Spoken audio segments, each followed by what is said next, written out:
lihat logo ini, baju yang kita pakai. Ya, saya tidak tahu siapa yang mendesainnya, dan saya perlu tanya ini kenapa ada banyak cara-caranya. Artinya, oh ini kok.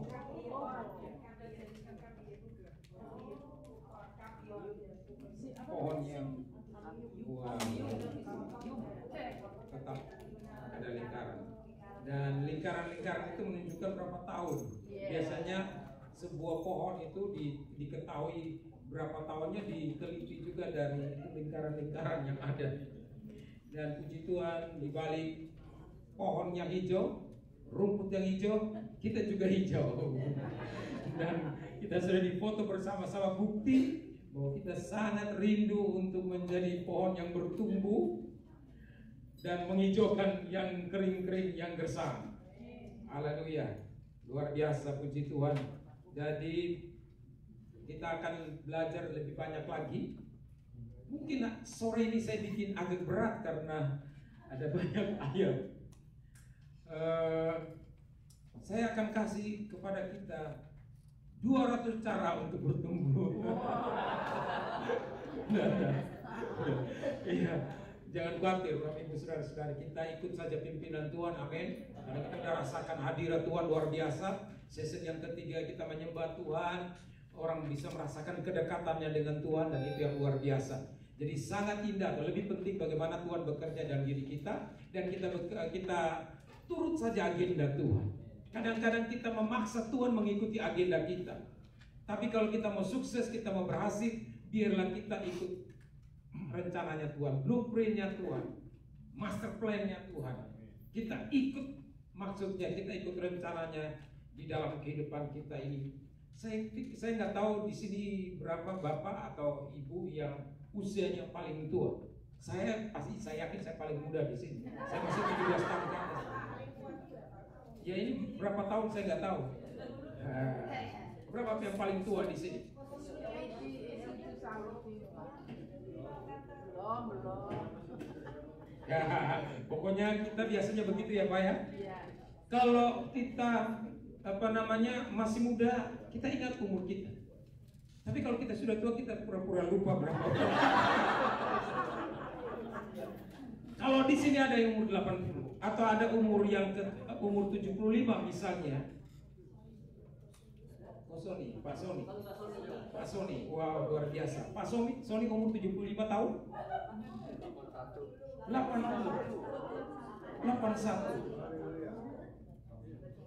Dengan hormat Pak Sony atau Sony?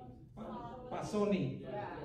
Pak, saya mau tanya, dalam usia yang sudah 81 ini, kira-kira Bapak ingat berapa keputusan yang sudah Bapak buat dalam hidup? Saya akan bantu kita ya.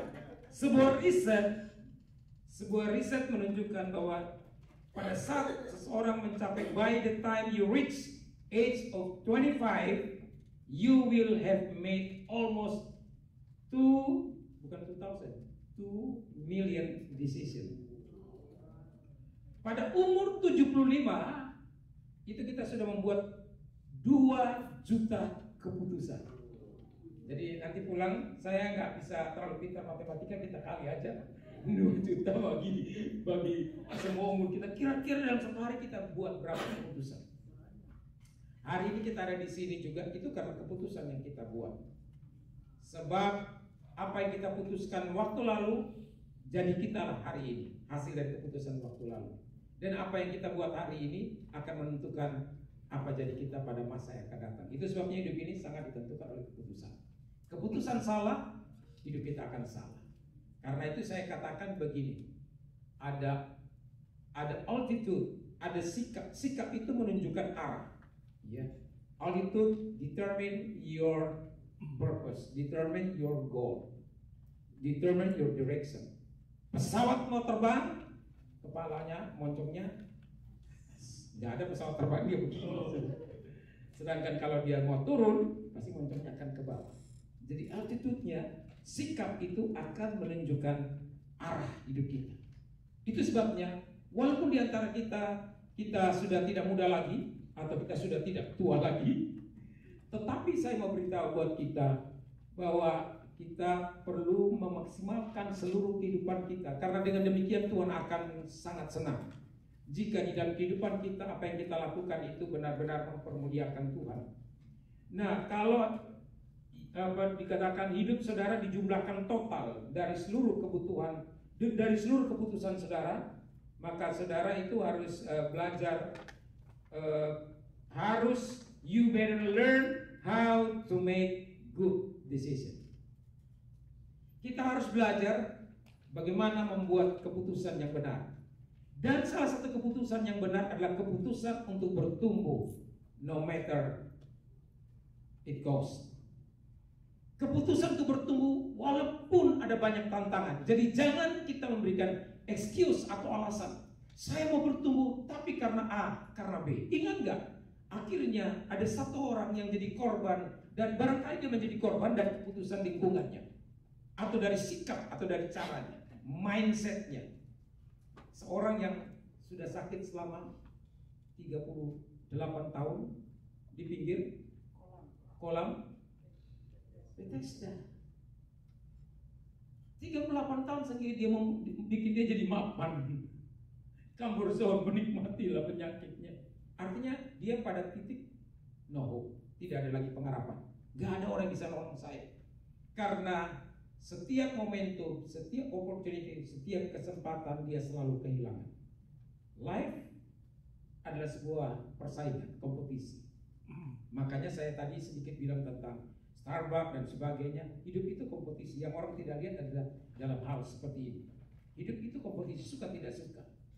Nah, karena dia berkompetisi, sebab Alkitab berkata di situ ada sebuah kolam yang luar biasa. Kenapa kolam itu luar biasa? Karena sekonyong-konyong sewaktu turunlah malaikat Tuhan ke dalam kolam itu dan menggoncangkan kolam itu. Maka seorang yang pertama kali masuk dalam kolam itu, siapa yang terdahulu masuk dalam kolam itu, dia akan sembuh apapun juga penyakitnya. Ini berarti ada kompetisi. Maka semua orang yang sakit ditaruh dekat kolam itu dengan mengharapkan begitu terjadi kegoncangan kolam itu, terjunlah mereka ke situ. Jadi saudara-saudaraku, semua orang menanti dengan sabar. Kalau ngantuk-ngantuk pun usahakan supaya nggak ngantuk begitu. Supaya pada waktu, saya khawatir begitu terjadi Tuhan buat mujizat, ada kolam tanda kutip, Tuhan goncangkan kolam, kesempatan buat kita tertidur, kita terlambat nanti. Jadi mungkin lagi ngantuk-ngantuk pun kolam itu goyang, lompat. Semua lompat masuk, ada yang mata buta sudah didorong aja karena dia terlambat, didorong tendang begitu masuk, langsung melek, saudara, matanya terbuka. Ada yang telinga tuli dilempar masuk situ, keluar saudaraku dengan telinga bisa dengar. Ada yang lumpuh dan sebagainya. Tapi kenapa yang satu ini kok nggak selesai juga masalahnya? Bukan 1 tahun, bukan 2 tahun, 38 tahun dia ada di situ. Akhirnya dia udah bosan. Dan orang biasa seperti begini, orang bilang, ya udahlah, mau jadi apa? Jadilah. Makanya saya sering kali khotbah dulu kan saya sering khotbah di anak muda. Ada saya bilang, kalau yang masih muda siapa lu? Siapa gua? Tapi kalau sudah umur 40-50 nggak dapat jodoh, siapa saja? Enggak juga loh. Enggak juga. Saya begini Bapak Ibu. Itu artinya orang sudah putus asa. Coba apa saja nggak berhasil, putus asa. Jadi pasti yang orang ini dia udah putus asa, nggak pernah dapat kesembuhan 38 tahun. Dari orang yang senang nolong dia sampai orang bosan nolong dia. Baik-baiknya orang yang mau peduli buat dia, satu hari sih masih semangat kan. Mungkin kasih semangat dengan dia, ayo semangat, kamu bisa sembuh. 1 minggu, 2 minggu, 3 minggu. Kira-kira bertahan berapa lama saudara tungguin orang ini menolong masukkan dia dalam air? 38 tahun. Kita bilang, sorry ya, saya Kristen. Emangnya gua sendiri nggak punya urusan? Aku punya kerjaan yang lain juga. Udahlah survive sendiri, cari usaha sendiri. Sehingga pada waktu Yesus datang dan Yesus bertanya kepada dia, maukah sembuh? Maukah kau sembuh? Saudara, kalau orang itu mengharapkan sembuh, dia pasti bersemangat, mau begitu. Ini jawabnya lain. Maukah kau sembuh? Dia mulai apa? Mulai blame people, mulai excuse. Dia bilang apa? Tidak ada orang yang kayak gini bisa bekerja dengan baik. Saya pakai ini aja. Ya memang saya suka seperti ini, tapi kalau ke situ aja sentimen ini. Jadi, oke, saya mau ke sana supaya kita bisa lebih komunikatif. Dia bilang, Tuhan, tidak ada orang yang menolong saya. Kira-kira kenapa orang nggak menolong dia? Bukan nggak ada orang menolong dia, bosan. Saudara coba hidup dengan orang yang wah begitu terus komplain, terus senang nggak senang? Itu bukan musik yang indah. Saudara itu bosan. Dengan orang datang, orang ceritakan masalah. Manusia sekarang khususnya generasi A, generasi Z ya, bukan generasi kalau ada yang baru lahir generasi Alpha kembali kan. Generasi Z itu nggak mau peduli persoalan. Percaya bapak-bapak ibu, kalau bapak ibu punya masalah, coba cerita dengan anak-anak, dia marah, dia jengkel, dia nggak suka. Beda dengan generasi milenium, dia suka cerita persoalannya. Generasi X, dia suka cerita generasi yang milenium ya, dia suka cerita persoalannya, suka obras. Generasi Z nggak mau diceritain masalahnya. Itu sebabnya saya di dalam keluarga punya generasi M, milenial, dan generasi Z. Ini yang adiknya joyful sekali. Karena apa? Tiap hari memang karena kakaknya suka ya itu bisa start tapi bisa play tapi nggak bisa stop. Cerita masalahnya jadi dia marah. Oh, saya mulai mengerti, saya mulai belajar. Kalau generasi ini suka ngomong, tapi yang ini nggak mau. Makanya kalau kita orang tua, jangan coba-coba mulai ngomong. Walaupun kita kan kadang-kadang orang tua pingin supaya anak kita dengar, dia marah. Dia akan ngomong apa aja, dia bilang selesaikan persoalannya. Padahal kita kepingin dia dengar kan, dia bisa dengar, bisa memahami persoalannya. Mungkin ada juga yang pada umumnya begitulah, tapi tidak semua seperti begitu ya. Nah, Bapak Ibu Saudara-saudari, sama seperti orang ini. Bayangkan harus tongkrongin orang dan tolong dia supaya kalau mungkin dia lumpuh. Kenapa mungkin dia lumpuh atau mungkin dia yang tidak bisa bergerak sama sekali. Jadi perlu ada orang yang buang dia di dalam kolam itu. Tuhan, tidak ada orang yang menolong saya. Dunia ini banyak seperti begitu orang yang self-pity. Tidak ada orang yang dengar keluhan saya. Tidak ada orang yang perhatikan saya. Tidak ada orang yang jenguk saya. Ulang tahun pun tidak ada yang nyapa saya. Tidak ada orang yang peduli sama saya. Tidak ada orang. Self-pity. Dan itu sebabnya Bapak Ibu Saudara-saudari, padahal Tuhan cuma tanya mau engkau sembuh, tapi kita selalu excuse, kita selalu memberikan begitu banyak alasan-alasan. Pertama, tidak ada orang yang menolong kita, dan dikatakan waktu aku mau masuk, orang lain sudah duluan. Kita kalah di dalam kompetisi dan kita merasa self-pity, kita merasa kasihan dengan diri kita sendiri dan kita mempersalahkan lingkungan. Makanya saya mau beritahu kepada kita, musuh dari tadi saya sudah sampaikan beberapa hal, kita perlu ketahui bahwa orang yang banyak melakukan excuse, banyak blame itu tidak akan pernah mengalami kemajuan dalam hidupnya. Selalu menyalahkan ini karena pendeta saya, ini karena dia, ini karena orang tua saya. Jadi anak-anak muda kebanyakan mereka merasa mereka adalah the victim of circumstances. Mereka adalah korban dari lingkungan. Aku jadi begini karena si A, aku jadi begini karena papa, aku jadi begini karena ibu, aku jadi begini karena pendetaku, saya jadi begini oleh karena pemimpin rohaniku dan sebagainya. Jadi begitu kita terus memberikan alasan dan blame, kita tidak akan pernah maju. Artinya kalau kita mau maju, tadi saya bilang kita harus mengambil tanggung jawab. Bahwa untuk bertumbuh itu tanggung jawab pribadi kita. Jangan kita serahkan pertumbuhan kita kepada orang lain. Termasuk jangan kita serahkan pertumbuhan kita, itu urusannya pendeta itu. Makanya dia harus kunjungi saya, dia harus kasih training atau segala macam. Ingat baik-baik bahwa kita sendiri harus masing-masing punya tanggung jawab buat pertumbuhan kita. Karena itu saya tadi sengaja sampaikan di sini bahwa dalam usia 75 tahun orang sudah membuat 2 juta keputusan. Itu artinya kita mau belajar di sini bahwa untuk bertumbuh, untuk berkembang, untuk terus bersama-sama dengan Tuhan, untuk tetap setia kepada Tuhan, untuk tetap melayani Tuhan, itu adalah keputusan yang kita buat. Jangan biarkan perkataan orang, jangan biarkan sikap orang, jangan biarkan kesalahan-kesalahan atau situasi-situasi yang minus di sekitar kita menghambat kita untuk melayani Tuhan, menghambat kita untuk bertumbuh, menghambat kita untuk menyembah Tuhan. Jangan biarkan. Saya sudah ceritakan dari sejak muda Tuhan panggil untuk melayani Tuhan. Tantangannya banyak. Ada orang tidak setuju, ada orang tidak suka, ada orang mungkin merasa disaingi. Banyak persaingan Bapak Ibu Saudara. Satu waktu, pada waktu yang masih usia muda begitu, kemudian Pak Yerberi bikin KKR dan yang pengkhotbahnya adalah yang muda-muda semua, saudara-saudara yang masih kecil-kecil. Ya, termasuk saya waktu itu usia 13 tahun, dan pada waktu mulai berkhotbah saudara-saudaraku, nah ada satu pasang, ada anak ini yang dia juga harus berkhotbah dan orang tuanya, padahal itu diatur oleh panitia, bukan saya. Saya khotbah dimarahin sama bapak dari anak ini. Mamanya bilang, kamu tahu nggak? Harusnya anak saya khotbah. Loh, saya bilang, saya nggak tahu, itu yang suruh maju Pak Yeremi, yang suruh saya naik ke panggung untuk berkhotbah. Lalu saudara-saudaraku, semacam ada persaingan.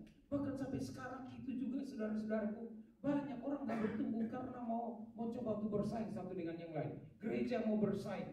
Oh, gereja sana ada apa? Gua juga mau bikin seperti begini.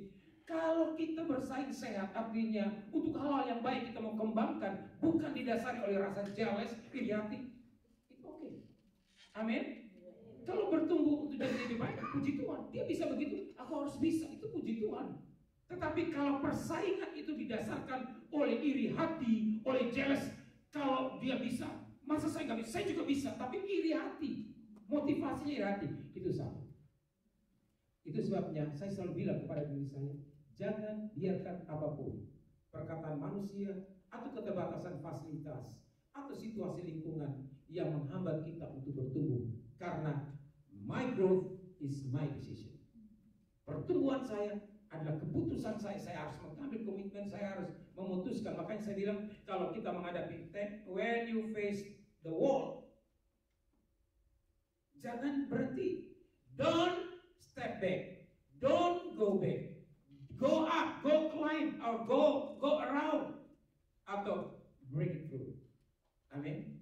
Itu yang perlu kita lakukan. Jangan ketika muncul masalah mundur. Mau melayani Tuhan diomongin orang ABC, mundur. Ya, mau berdoa dibilangin orang macam-macam, mundur, saudara-saudara. Mau ke gereja baru dibilangin orang yang kurang mendukung kita lantas berhenti. Kemajuan kita, pertumbuhan kita, itu adalah tanggung jawab kita. Kita harus masing-masing kita bertanggung jawab untuk membawa kita makin bertumbuh di dalam Tuhan. Dan untung ya Tuhan bilang, oke, lalu Tuhan memberkati dan menyembuhkan orang sakit itu, dan sejak saat itu terjadi perubahan dalam hidupnya. Saudara-saudaraku, titik balik dari kehidupannya, anugerah baru yang besar buat dirinya. Nah, kita lihat di sini ada beberapa hal, seperti saya katakan tadi, ada 200 syarat kita bertumbuh. Enggak. Tapi kita lihat, memang harusnya banyak ayat yang bisa saya sampaikan ya. Saya ini karena banyak percaya apa yang saya sampaikan semua ada dalam ayat-ayat, ada dalam Alkitab. Cuma saya tidak kasih begitu banyak buat saudara, karena takut saudara kecapean untuk menulis ayat-ayat ini. Ya, firman Tuhan begini. Tadi kita sudah belajar bahwa bertumbuh itu adalah perintah Tuhan, amin. Karena Allah ingin kita bertumbuh, bukan? Di dalam 2 Korintus pasal 13 ayat yang ke-11, di situ firman Tuhan mengajarkan kepada kita untuk become mature. Kemudian Efesus 4 ayat 15 dikatakan, let us grow in every way into Him who is the head. Marilah kita bertumbuh ke segala arah, bertumbuh di dalam Dia ke segala arah. Let us grow in every way into Him. Itu ya, Efesus 4 ayat 15. Kemudian Ibrani 6 ayat 1, therefore let us leave the elementary teaching about Christ and go on to maturity. Itu berbicara tentang pengertian-pengertian kita tentang apa firman Allah. Jangan cuma bertengkar masalah-masalah kecil. Tiba-tiba kita sudah muncul di YouTube, kita lawan pengajaran si A. Yang sana tidak terima, besok lagi dia lawan pengajaran B. Sebenarnya tujuannya itu cari viewers. Saya pikir buat apa? Ya malu orang Kristen sendiri saling serang, saling sikat ini itu. Kami punya grup WhatsApp di pendeta. Saya harus kontrol. Begitu ada perdebatan soal itu langsung saya delete. Begitu ada tindakan yang tidak sesuai dengan aturan, saya akan peringatkan. Tapi puji Tuhan, beberapa orang yang diingatkan mereka tidak kesini. Mereka bilang sorry dan mau berubah. Kalau begitu tidak berubah, saya remove dia dari grup pendeta-pendeta ini. Remove, daripada mengacaukan persatuan, karena visi kita kesatuan. Jadi grup itu bukan untuk tanding-tanding kebenaran teologi kita, itu mana yang benar, penafsiran mana yang benar dan segala macam. Hanya bikin kisruh. Kita tidak bertumbuh, malah kita berantem terus-menerus dari hari ke hari, dan yang lain tepuk tangan terus berkelahi. Bapak Ibu saudara-saudari, itu sebabnya kita perlu meninggalkan pengajaran-pengajaran dasar. Di situ dikatakan di dalam Ibrani untuk about Christ, jadi the elementary teaching about Christ and go on to maturity, ya, untuk menuju kepada kedewasaan. Nah, kalau cuma pendeta A berantem dengan pendeta B, saling lawan, itu tidak menunjukkan kedewasaan, tapi menunjukkan kekanak-kanakan. Haleluya. Kemudian 2 Petrus pasal 3 ayat 18 juga berkata, grow in the grace and knowledge of our Lord and Savior Jesus Christ. Bertumbuh dalam pengenalan akan Tuhan. Kenal Tuhan itu lebih penting. Haleluya. Amin.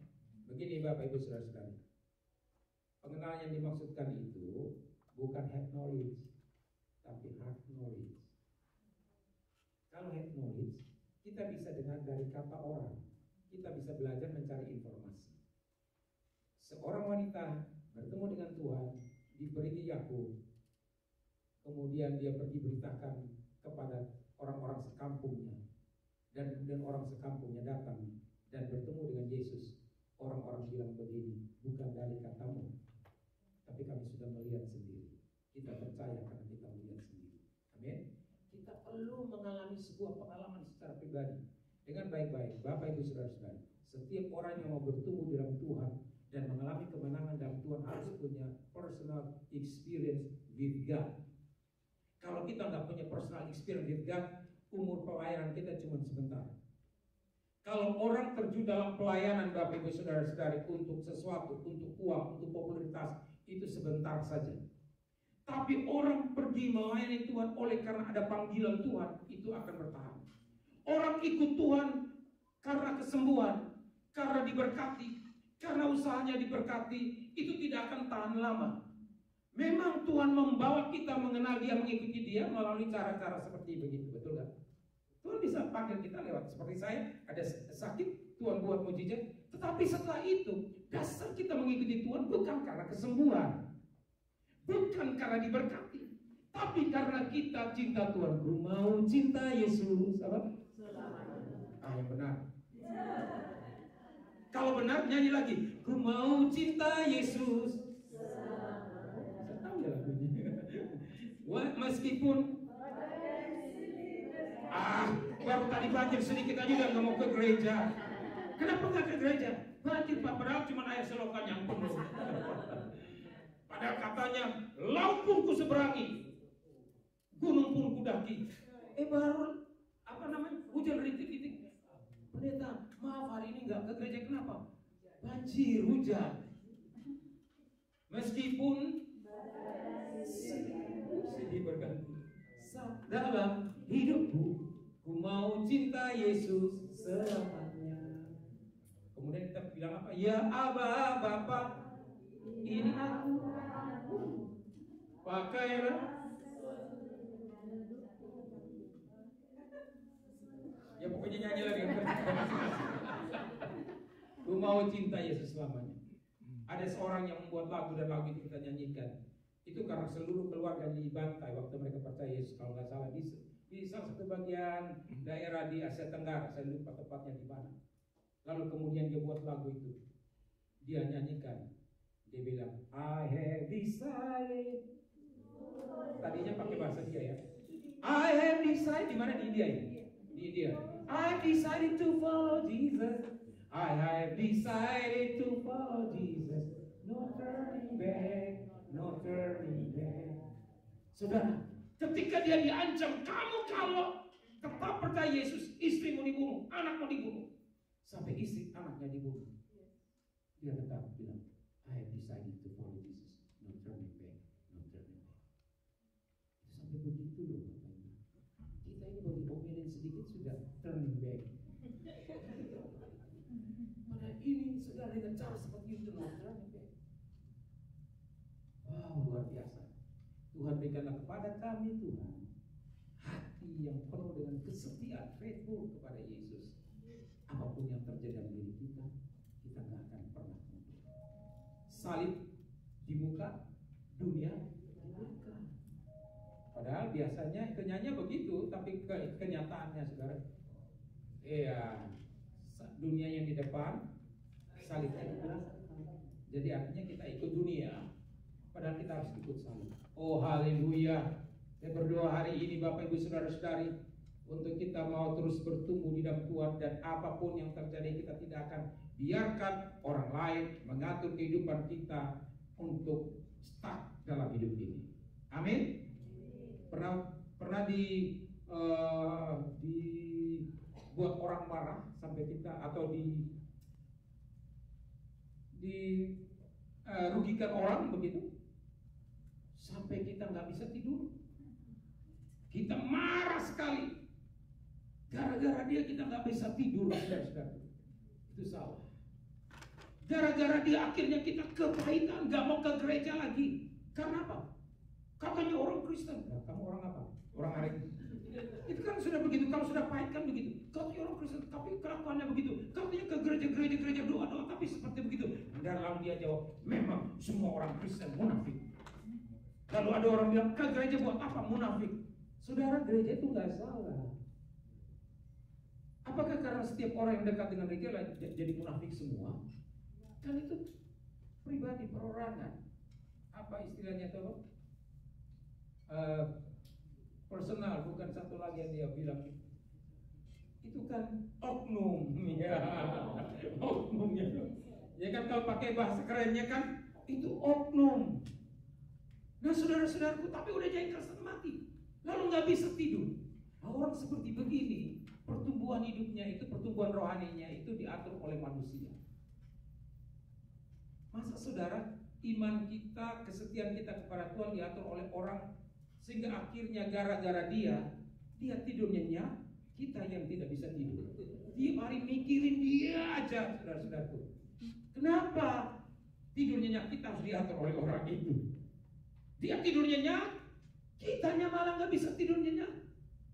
Saya bilang begini, kalau saudara punya hati yang mencintai Tuhan, katakan, aku tidak akan membiarkan orang lain menghambat pertumbuhanku untuk bertumbuh di dalam Tuhan. Sebab aku mengasihi Tuhan, aku melayani Tuhan. Karena Tuhan tidak pernah berbuat salah dan menyakiti hatiku. Tuhan tidak pernah melukaiku. Tuhan tidak pernah mengecewakanku. Alkitab mengatakan orang yang percaya kepada Tuhan tidak akan dikecewakan. Katakan amin. Pernah kecewa nggak sama Tuhan? Pernah kan? Tapi bukan salahnya Tuhan. Saudara yang salah, kecewa yang salah. Dan Alkitab berkata, janganlah kamu kecewa. Tuhan Yesus sudah bilang, janganlah kamu kecewa supaya kamu tidak menolak aku. Jadi rejection, penolakan itu terjadi oleh karena kekecewaan. Kekecewaan itu ada satu pengharapan yang berlebihan dan pengharapan itu tidak terpenuhi. Jadi orang yang tidak pernah kecewa adalah orang yang tidak punya pengharapan apa-apa. Karena ketika kita berharap, ternyata tidak sesuai dengan harapan, bukan? Kita kecewa. Nah, tetapi Bapak Ibu Saudara percaya bahwa Yesus Kristus tidak pernah mengecewakan kita. Cuman begini, waktu kita berdoa sama Tuhan, doa kita tidak dijawab, kita mau dikte Tuhan, mau ngatur Tuhan. Tuhan, kamu harus bekerja, kamu harus buat mujizat sesuai dengan yang aku mau. Jadi kita yang kita atur Tuhan cara kita. Itu yang bikin kita kecewa. Kalau Tuhan bilang mau, Tuhan bilang nggak mau, karena dia punya punya jalannya sendiri. Lalu kita kecewa. Tunggu saudara-saudaraku, tidak terjadi mujizat. Kita kecewa bukan karena salah bunda mengandung, bukan karena salah Tuhan, tapi kita itu yang tidak sabar. Lalu kita sok mau ngatur Tuhan. Tuhan bilang kepada muridnya, lakukanlah perahu, bukan perahu, jalanmu di sebelah kanan perahu. Lalu kalau bagaimana kalau Petrus bilang, tahu dari mana? Dia kan kalau soal tukang kayu dia hebat. Saya ini pelaut, tinggalin saya ini nelayan. Sudah dari engkong-engkong kita yang dulu juga itu semua pelaut. Jadi tahu persis, bukan di sebelah kanan. Tapi Petrus ikut saja, karena apa? Sudah nggak ada harapan. Semalam-malaman bekerja, semalam-malaman banting pulang, semalam-malaman berusaha untuk nangkap ikan, nggak apa-apa daripada pulang diomelin istri. Kan Petrus punya istri kan? Pernah nggak dengar firman Allah? Ibu mertua Petrus disembuhkan. Jadi nanti pulang istri sudah nggak buka pintu lagi, nanti nggak suruh tidur lagi. Dari mana aja kamu pulang nggak bawa apa-apa? Saudara bayangkan waktu itu ketika Tuhan Yesus ketemu murid-muridnya dan suruh mereka untuk berikan perahu untuk aku pakai, lalu mereka pulang nggak bawa apa-apa. Kamu suruh ke sana untuk tangkap ikan, bukan untuk ke gereja, bukan persekutuan doa di sana, bukan ikut seminar di sana. Kasih perahu lagi buat orang yang kalian belum kenal untuk dipakai beritakan Injil. Ya udah ke sana aja. Bayangkan pulang nggak bawa. Itu pasti Petrus juga udah keringat dingin ini. Gimana caranya kasih alasan buat istri nggak bawa ikan? Tapi Tuhan itu tahu Bapak Ibu Saudara. Kalau dia minta sesuatu dari saudara, ikuti saja yang dia mau. Karena dia sudah mengerti kebutuhan pribadi kita apa, dia akan tolong. Jadi dia udah tahu pasti bahwa ini murid-muridnya perlu ikan. Tapi tolong kasih dong perahumu kepadaku untuk aku pakai. Dan pada waktu mereka nggak dapat ikan semalam-malaman, saudara-saudaraku, Tuhan bilang, lakukan jalan di sebelah kanan perahu. Dan apa yang terjadi? Ikannya datang semua. Bukan mereka yang cari ikan, ikan yang cari mereka. Sampai jalan mereka penuh kok. Sampai di dalam versi di dalam ayat yang lain berkata sampai begitu penuh sampai jalannya mau koyak, saudara-saudara, koyak. Kemudian ada yang bilang perahunya hampir tenggelam karena begitu banyak ikan yang mereka temukan. Saudara, Tuhan buat mujizat. Kalau saudara percaya kepada Tuhan dan mempercayakan diri saudara kepada Tuhan dan taat kepada Dia, Tuhan buat mujizat, Bapak Ibu saudara-saudara. Tapi di sini yang kita perlu belajar bahwa kita perlu makin berserah kepada Dia dan jangan khawatir untuk segala sesuatu dalam hidup ini. Yang penting kita setia kepada Dia. Amin. Jadi bertumbuh dalam pengenalan akan Tuhan, kenal Dia secara pribadi, kenal Dia karena yang dimaksudkan di sini adalah pengenalan hasil dari intimacy relationship. Pengenalan hasil dari persekutuan yang dalam itu tidak akan bisa. Makanya Bapak Ibu saudara-saudari, orang selalu minta saya untuk khotbah tentang kesetiaan. Karena orang-orang dulu ya, yang sama-sama saya sejak pelayanan masih muda, mereka sampai ketemu. Ada satu tempat saudara-saudaraku itu pada waktu itu, karena kalau saya khotbah KKR itu saking kerasnya sampai ada yang tersinggung dan tiba-tiba mereka mau bunuh saya. Lalu saya lewat tempat itu, dia udah kerahkan orang-orang untuk lempari dengan batu. Jadi mereka sudah tunggu, mereka tahu jam sekian saya lewat jalan itu. Pada waktu saudara-saudaraku saya lewat jalan itu, mereka nggak lihat. Saya sudah lewat jauh baru mereka bilang, ya dia udah di sana. Dan orang ini bukan cerita saya. Orang ini tiba-tiba hari kita di rumah saya itu waktu itu ada persekutuan doa juga. Jadi orang-orang pada datang. Dan tiba-tiba dia nongol, habis nyanyi, dia bilang, boleh nggak saya bersaksi? Ya udah kasih dia bersaksi. Dia bersaksi baru saya kaget sudah. Dia cerita bahwa mereka sudah rencana untuk lempar batu, tapi begitu lewat mereka nggak kelihatan sudah lewat. Begitu saya sudah lewat, baru mereka lihat saudara-saudara. Dan dia minta maaf sampai berlutut. Saya bilang nggak usah berlutut di situ. Kami doakan dia. Dan beberapa tahun kemudian, barusan kemarin sebelum COVID kayaknya, waktu itu KKR Kupang tahun berapa barusan bikin kemarin, dia salah satu ketua panitianya. Dan ketemu, dia bilang, saya respect karena dari dulu sampai sekarang kamu tetap cinta Tuhan. Yesus Kristus tidak berubah dan kita juga harus tidak berubah dari dulu hari ini sampai selamanya. Cinta kita kepada Tuhan maksud saya.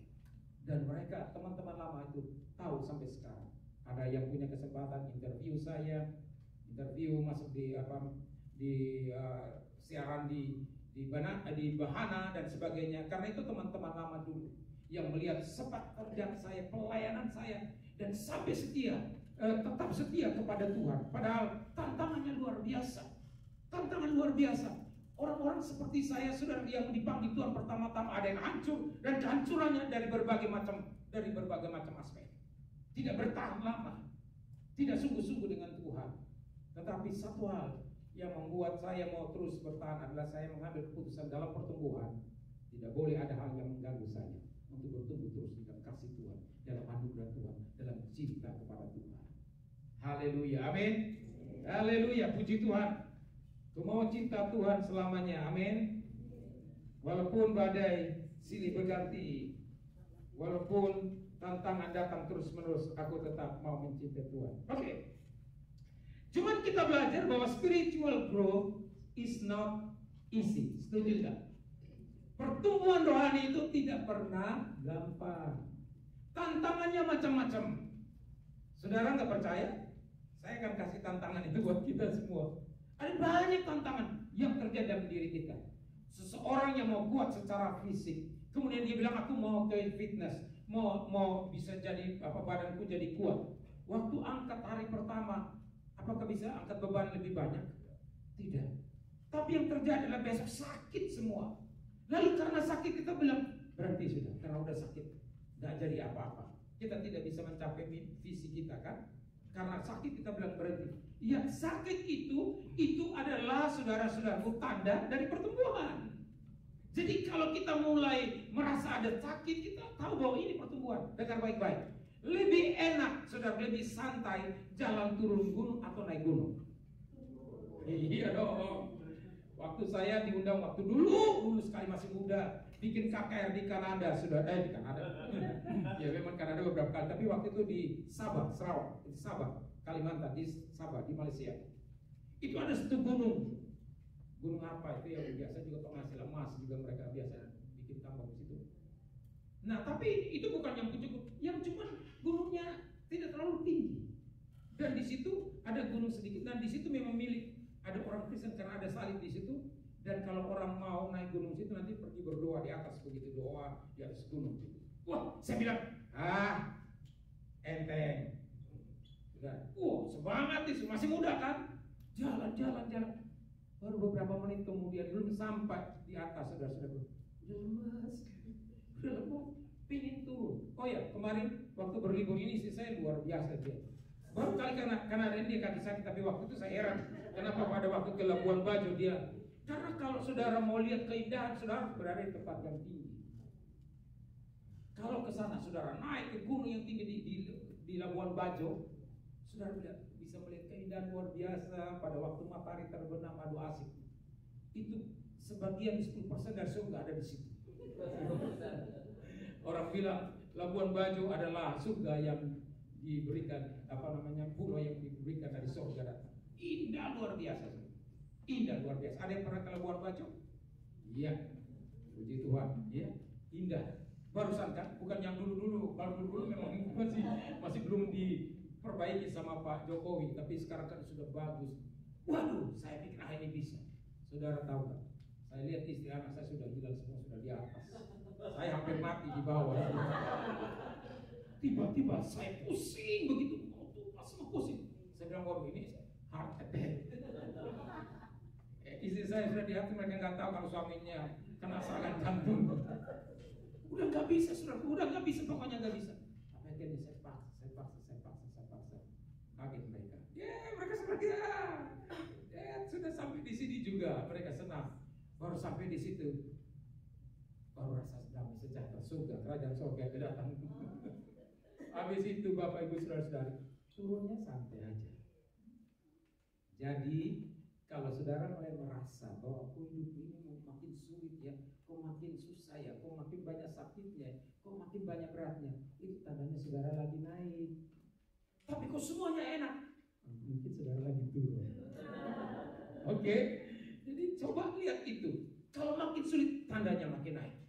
Jadi jangan menilai kesulitan, sesuatu yang berat dalam diri kita ini sebagai suatu ancaman atau suatu kekalahan. Pasti atau barangkali itu merupakan tanda bahwa kita sedang naik. Amin. Amin. Haleluya. Beda dengan memang salah, misalnya kita salah manage hidup kita, salah manage keuangan kita, hidup kita lagi berat dan akhirnya makin berat, saudara-saudara berhutang sana dan sini, itu beda. Ada orang bilang, Pak, masing-masing orang kan punya salib, saya punya salib, salibnya utang saya banyak, Pak, itu bukan salib. Itu silap. Nah, Bapak Ibu saudara-saudara, karena ada orang berkata bahwa berat itu sangat berhubungan dengan gaya. Ada banyak orang hidupnya berat karena banyak gayanya. Haleluya, praise God. Oke, ini saya tinggal berapa menit ini? Jangan masih 20 menit dan 2 menit ya. Tapi saya mau bilang bahwa spiritual growth is not easy. 2 Petrus 1 ayat yang kelima. Saudara nggak usah buka Alkitab asal percaya ya. Saya nggak bohongin soalnya. Maaf. Kemudian juga kita baca yaitu salah satu lagi di dalam 2 Petrus 1 ayat 5 berkata, make every effort. Berusahalah sekuat tenaga. Make every effort. Dalam pertumbuhan itu harus berusaha dengan segala usaha untuk semakin bertumbuh. Amin. 1 Timotius 4 ayat 7 berkata, train yourself in godliness. Latih diri kita, saudara-saudaraku, di dalam hal seperti ini. Jadi latih diri kita, Bapak Ibu saudara-saudara. Latih diri kita untuk semakin bagus. Nah, apa sih artinya? Apa sih sebenarnya manfaat? Karena topiknya adalah the benefit of spiritual growth. Apa manfaat rohani? Pertumbuhan rohani kita bagi. Mungkin ada yang mau jawab supaya ini tidak terkesan seperti khotbah satu arah saja. Pak, apa kira-kira manfaat dari pertumbuhan rohani? Menurut saya luar biasa karena semua berkat akan dicurahkan ke saya. Dengan bertumbuh rohani, semua berkat akan turun. Supaya mengurangi yang 200 cara tadi, saya langsung tanya aja. Saudara menghimpun 200 cara. Semua berkat turun. Artinya begini Bapak Ibu Saudara. Saya akan khotbahkan poin-poin yang saudara alami juga. Jadi dari apa yang disampaikan. Artinya begini. Saya mau bilang ada law of capacity. Hukum kapasitas. Artinya Allah akan memberkati kita kalau kita juga menyediakan ruangan buat Dia. Betul kan? Pada waktu si janda itu saudara-saudaraku, kemudian Tuhan buat mujizat lewat Nabi, lalu suruh kumpulkan semua tempayan, semua buli-buli di mana saja kamu dapat, kumpulkan semua. Mengerti kan, pada waktu dalam keadaan susah mereka cuma punya sekerat roti dan kemudian minyak, dan ibu ini bilang, serta itu ini hanya untuk kami buat makanan atau makanan seadanya, serta itu kami makan, kami mati. Tapi itu Nabi hamba Tuhan bilang begini, kasih makan dulu buat nabinya. Saudara-saudaraku, akhirnya tapi Tuhan buat mujizat, saudara-saudaraku. Lalu yang dia suruh adalah kumpulkan semua tempat buli-buli di mana. Jadi dia pergi cari gentong, cari apalah pokoknya dapat isi minyak itu, saudara. Kumpul semua, setiap kali gentong itu datang, buli-buli atau tempat itu datang diisi penuh. Tapi minyak itu masih mengalir karena masih ada lagi tempayan-tempayan lain atau gentong-gentong atau buli-buli lain yang ada di situ. Diisi penuh. Dan itu adalah satu tempayan yang kecil, yang terakhir. Buli-buli yang terakhir, tempat minyak yang terakhir diisi. Lalu dia tanya, apakah masih ada lagi? Oh, sudah nggak ada lagi. Dan berhentilah minyak itu mengalir. Artinya kalau ada 10.000 tempayan, maka 10.000 itu akan penuh.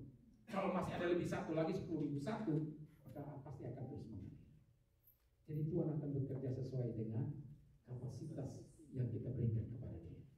Kalau kita mau ICC karena ada saudaraku jamar diberkati Tuhan, kita kasih ruang yang besar buat Tuhan untuk bekerja.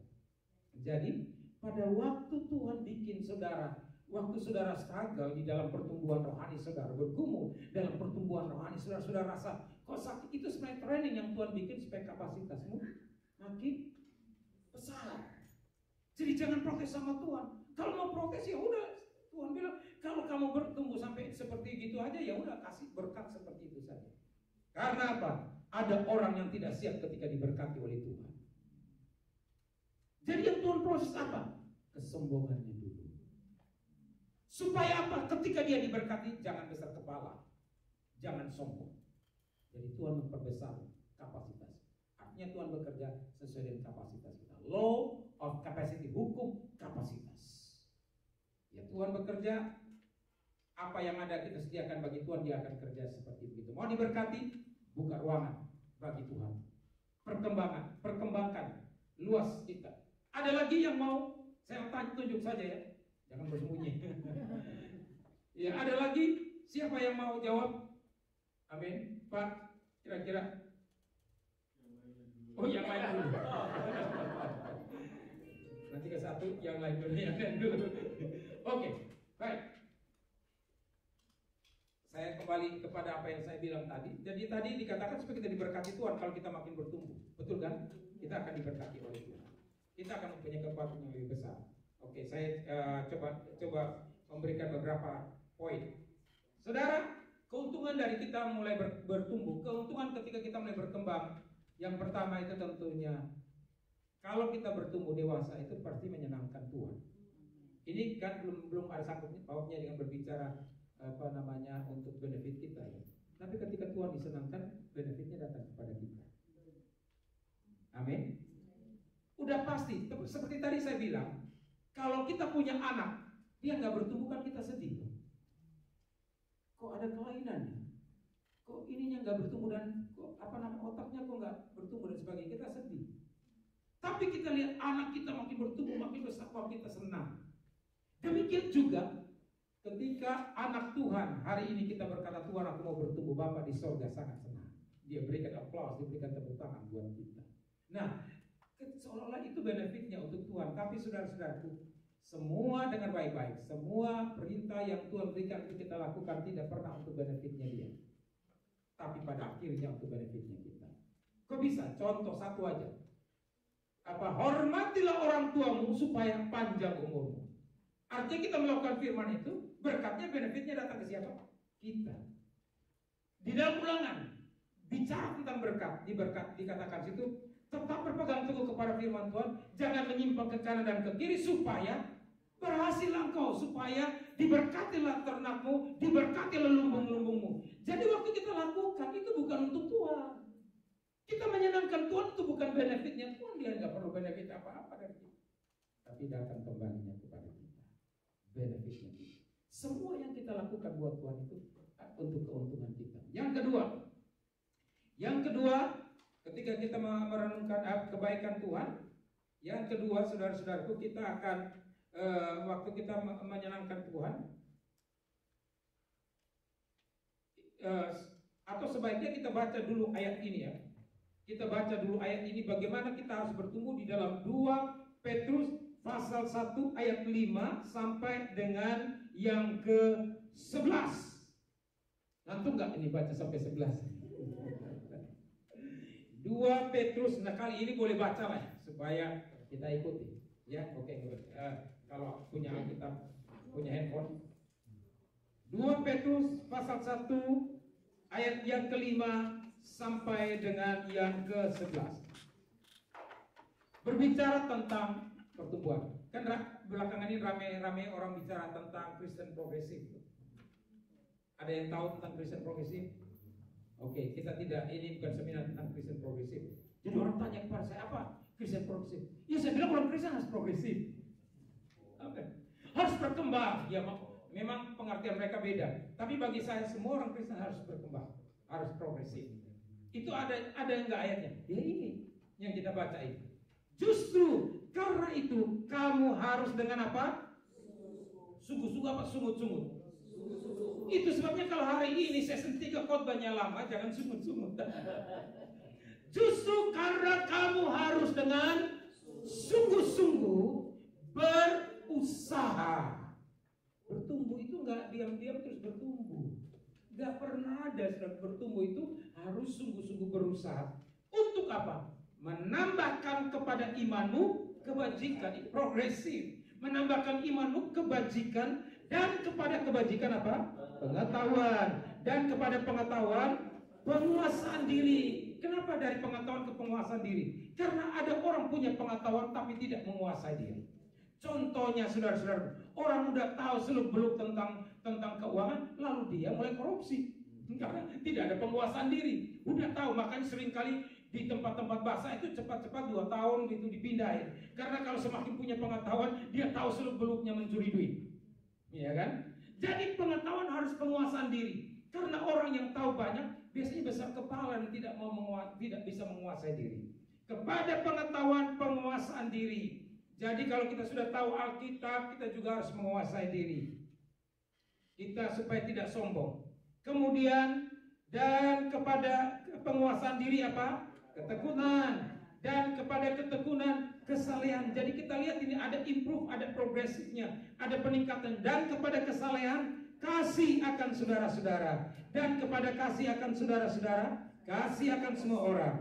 Sebab, nah dengar baik-baik ayat yang 8. Sebab apabila semuanya itu ada padamu dengan apa? Berlimpah-limpah, kamu akan dibuatnya menjadi giat dan berhasil dalam pengenalanmu akan Yesus Kristus Tuhan kita. Jadi kita akan semakin giat dan berhasil karena kita bertumbuh. Kemudian dikatakan, tetapi ayat yang ke-9, barang siapa tidak memiliki semuanya itu. Yang ada ayat yang ke-5 sampai yang ke-8, kita tidak memiliki semuanya itu. Barang siapa tidak memiliki semuanya itu, ia menjadi apa? Buta dan picik. Inilah keuntungan kita bertumbuh di dalam Tuhan. Jadi kita bisa lihat di sini dan saudara bisa lihat poin-poin keuntungan apa saja kita ketika kita memutuskan untuk bertumbuh di dalam Tuhan. Orang yang tidak memiliki semua itu menjadi buta dan picik karena ia lupa bahwa dosa-dosanya yang dahulu telah dihapuskan. Ayat yang ke-10, karena itu saudara-saudaraku, berusahalah, kembali lagi dia bilang, berusahalah sungguh-sungguh supaya apa? Panggilanmu dan pilihanmu makin teguh. Berusahalah sungguh-sungguh supaya kamu tetap setia di dalam pelayanan. Berusahalah sungguh-sungguh supaya kamu tetap setia dalam ibadah. Berusahalah sungguh-sungguh supaya panggilan dan pilihanmu makin teguh. Sebab jikalau kamu melakukannya, kamu tidak akan pernah terseduh. Kalau kita melakukannya, kita nggak akan berhenti di tengah jalan. Kita tidak akan tersanduh terus sampai pada akhirnya. Ayat yang ke-11, dengan demikian kepada kamu akan dikaruniakan apa? Wow. Mau hak penuh masuk dalam kerajaan sorga?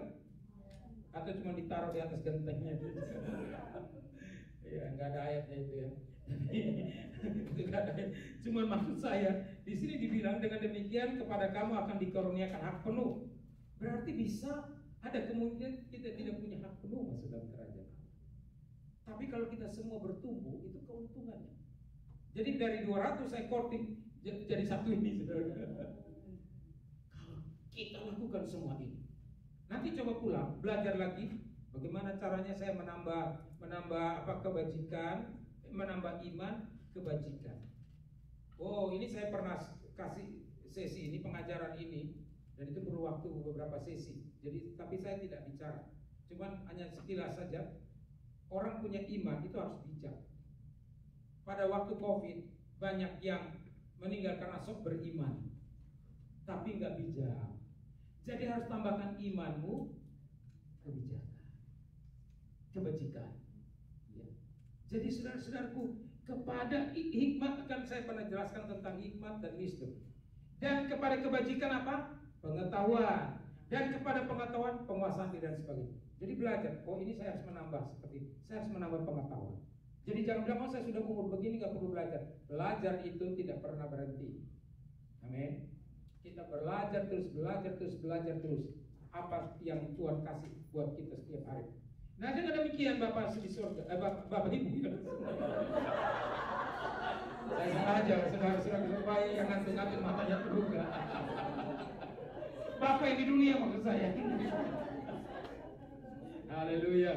Dengan demikian supaya kita masuk dalam dengan sepenuhnya masuk dalam apa? Ayat 11, dikaruniakan hak penuh untuk masuk kerajaan kekal, yaitu kerajaan siapa? Tuhan dan Juru Selamat kita, Yesus Kristus.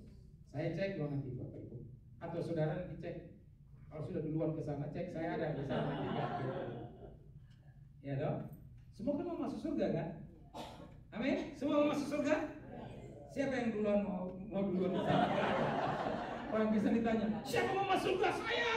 Siapa yang mau duluan masuk surga? Tapi maksud saya titip, kalau sampai di sana, lihat, wah ini semua yang ada di sini juga ada di sana bersama-sama. Amin. Amin. Jangan khawatir Bapak Ibu Saudara-saudara, karena untung saja kita tidak tahu nomor kita berapa. Karena mati itu, semua orang itu antri mati. Nomor 1 yang mati itu namanya Habel. Dia nomor 1. Habel kan? Adiknya Kain. Itu orang yang pertama mati, dia nomor 1. Kalau yang kemarin kita melayat itu saudara-saudara, viewing itu, dia misalnya nomor 2003, kebetulan kita nomor 2004, ya siap-siap. Karena semua antri mati. Amin. Kita semua antri mati. Tapi kita nggak usah takut, karena mati itu adalah jembatan menuju kepada kehidupan yang sebenarnya. Jadi tidak ada kematian buat orang Kristen.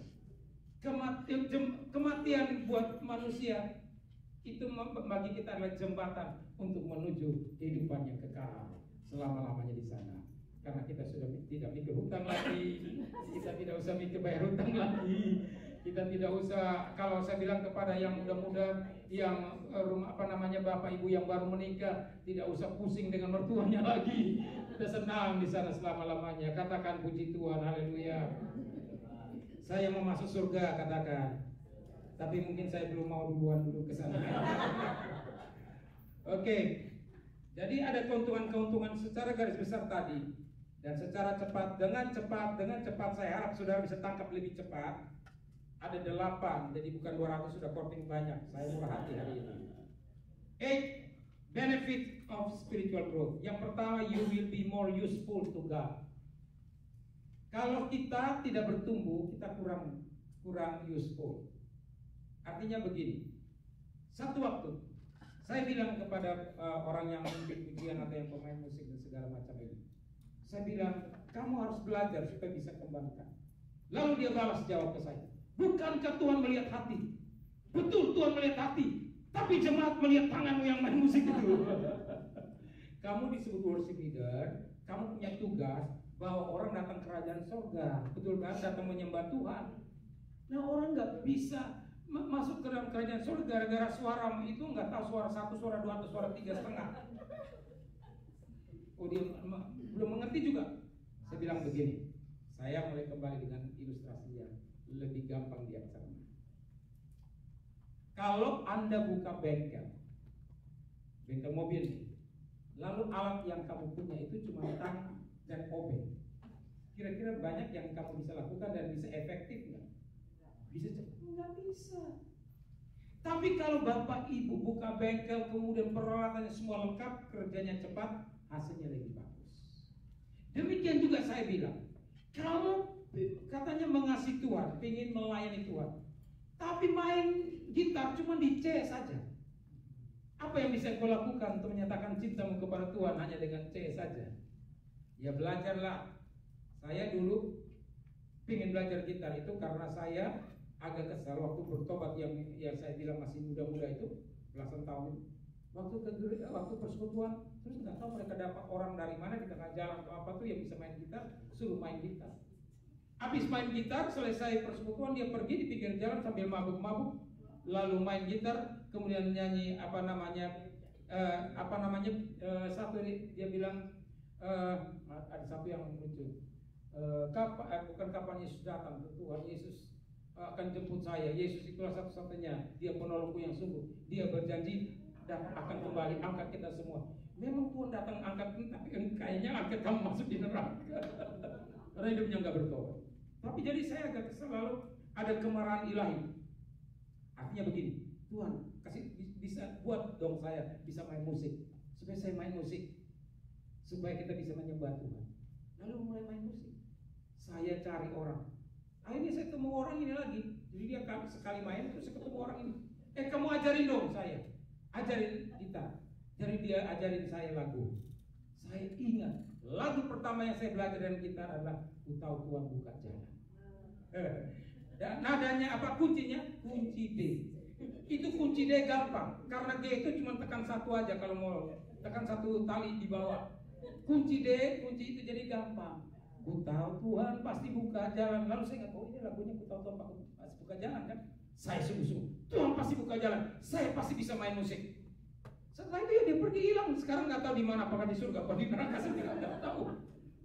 Tetapi sejak itu, saudara, Tuhan kasih saya kemampuan untuk bisa main musik, bisa main keyboard, bisa main bass, bisa main drum. Waktu main drum, saudara tahu itu nggak pernah belajar, itu hanya main secara shadow ya. Karena waktu itu saya masih muda, itu saya kuliahnya di Widya Mandala, tinggalnya waktu itu di Dharma Permai. Naik, saya punya BMW, bukan BMW maksudnya. Naik BMW itu demo dari Dharma Permai menuju sana, saudara. Bemo itu apa? W ada R ada S. Saya ini W. Jadi itu BMW saya. Jadi jalan itu sudah orang sampai bingung karena apa? Kaki saya. Satu waktu KKR di Gosket ada orang bilang siapa yang bisa main musik? Yang lain dia nggak ada. Saya bilang saya main. Belum pernah main drum, tapi main drum sudah. Waktu fill in ke kesalahan orang yang baru main drum. Biasanya waktu fill in itu saudara-saudara stick drumnya terbang. Saya malu setengah mati, tapi saya lihat oh malu benar-benar. Apa yang nggak peduli? Karena saya punya prinsip hidup, tidak boleh ada orang yang menghalangi saya untuk bertumbuh. Sekalipun itu juga kesalahan saya, tidak boleh kesalahan saya menghalangi saya untuk bertumbuh. Dan akhirnya bisa. Saya bisa bikin musik, saya bisa bikin beberapa album, dan ada satu lagu yang mungkin kita saudara nggak tahu, tapi mungkin selalunya itu jadi berkat. Dan lagu itu lahir dalam suasana KKR, dan lagu itu dapat pada waktu di atas mimbar selesai KKR kami doakan buat anak-anak muda tahu waktu berdoa, Tuhan kasih lagu. Tuhan aku rindu, Tuhan aku siap, penuhi aku dengan roh, ku rindu lawatanmu. Saudara-saudaraku, itu sebabnya tadi saya bilang kalau saudara mau bertumbuh harus ada strong desire. Tuhan aku rindu, terus bilang Tuhan aku siap. Jadi Tuhan berkati saudara-saudara dengan cara seperti begitu. Dan saya nggak peduli apapun jadi yang menghalangi saya. Artinya begini, orang bilang apa, anjing berlari, anjing menggonggong. Nah, bukan kafir berlalu, saya berlalu. Anjing menggonggong. Jadi bilang, orang Kristen, modelnya kayak begitu, mau melayani Tuhan, bisanya aja udah begitu. Kalau sekarang ya, kita ingin melayani Tuhan, tapi saya juga mau kasih tahu Bapak Ibu, saya tidak mau membawa kita dalam pencobaan. Artinya begini, kalau saudara melayani itu jangan tergoda, tapi harus terpanggil. Mengerti? Jangan enak ya, bibit puji-pujian, enak ya main musik, lalu kita tergoda. Akhirnya memang kita nggak merasa masalah, tapi kita bikin orang lain yang jadi. Oke, jadi kalau disebut pelayanan itu panggilan. Tapi saya mau bilang buat kita, bahwa kita nggak perlu khawatir. Kita percaya kepada Tuhan, Tuhan panggil kita, Tuhan pakai kita untuk melayani Dia, dan Dia akan memperbesar kapasitas kita. Yang saya tahu begini, if God call you, God will prepare. If God call you, God will provide you. Itu sebabnya jangan khawatir. Melayani Tuhan sebagai misionaris di Filipina, saudara-saudaraku. Yang tadi sudah sempat saya cerita. Oh, itu AC-nya luar biasa, saudara. Betul, di satu tempat yang AC-nya luar biasa. Karena bangunan itu dari semacam kita sebut bepak begitu ya. Kayu yang ada angin sepoi-sepoi masuk ke dalamnya, luar biasa. Habis itu, saudara-saudaraku, saya ini senang kacang dibawa datang. Pagi-pagi saya lihat kacang hilang, diambil orang. Kemudian ada satu gereja, saudara, itu gereja undang saya KKR, saudara. Saya tinggal di situ, di satu ruangan di situ, saudara-saudaraku datang. Semua barang saya hilang. Bayangin. Karena memang kasihan, saudara. Waktu pemerintahan Marcos baru turun, itu kasihan. Miskin. Sampai anak-anak gadis yang masih kecil-kecil itu dijual. Kalau kita pergi ke toko-toko, semua toko itu pasti ada tentaranya yang jaga. Kasihan sekali. Waktu itu negara itu tanpa harapan. Jadi kita berani ke sana. Jadi misionaris menginjil di sana, saudara-saudaraku. Ya, waktu itu nanti saya akan cerita. Nah, justru dari situ saya fokus kepada Tuhan. Saya sungguh melayani Tuhan. Sampai satu waktu tiba-tiba satu orang bilang, mereka tanya, kamu udah punya pacar belum? Gitu. Makanya saya cuma kasih advertise, jadi ceritanya nanti. Kan masih ada seasonnya. Jadi ada orang bilang begini, kamu sudah selalu melihat ke atas. Sekarang berhenti melihat ke atas, karena sudah sering melihat ke atas. Harus lihat ke kiri dan ke kanan. Nanti saya cerita bagaimana caranya Tuhan buat untuk bisa bertemu. Coming soon.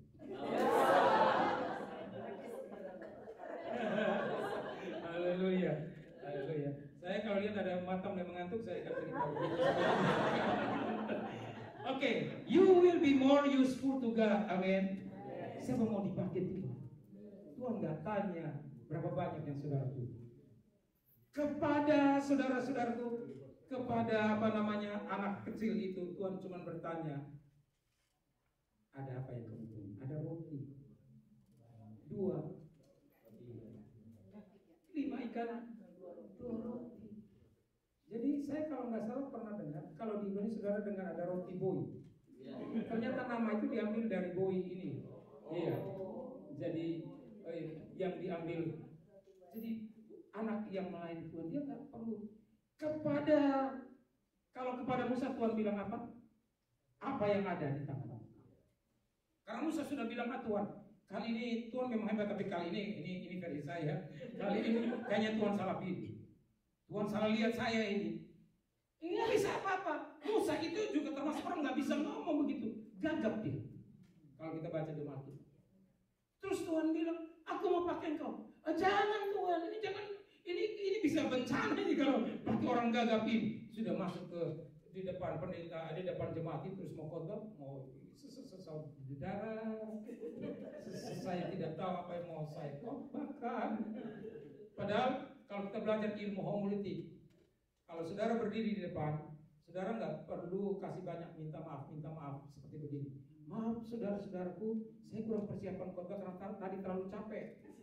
Maaf saudaraku, hari ini saya terlalu capek, saudara-saudaraku. Begitu saudara ngomong, jemaah udah capek.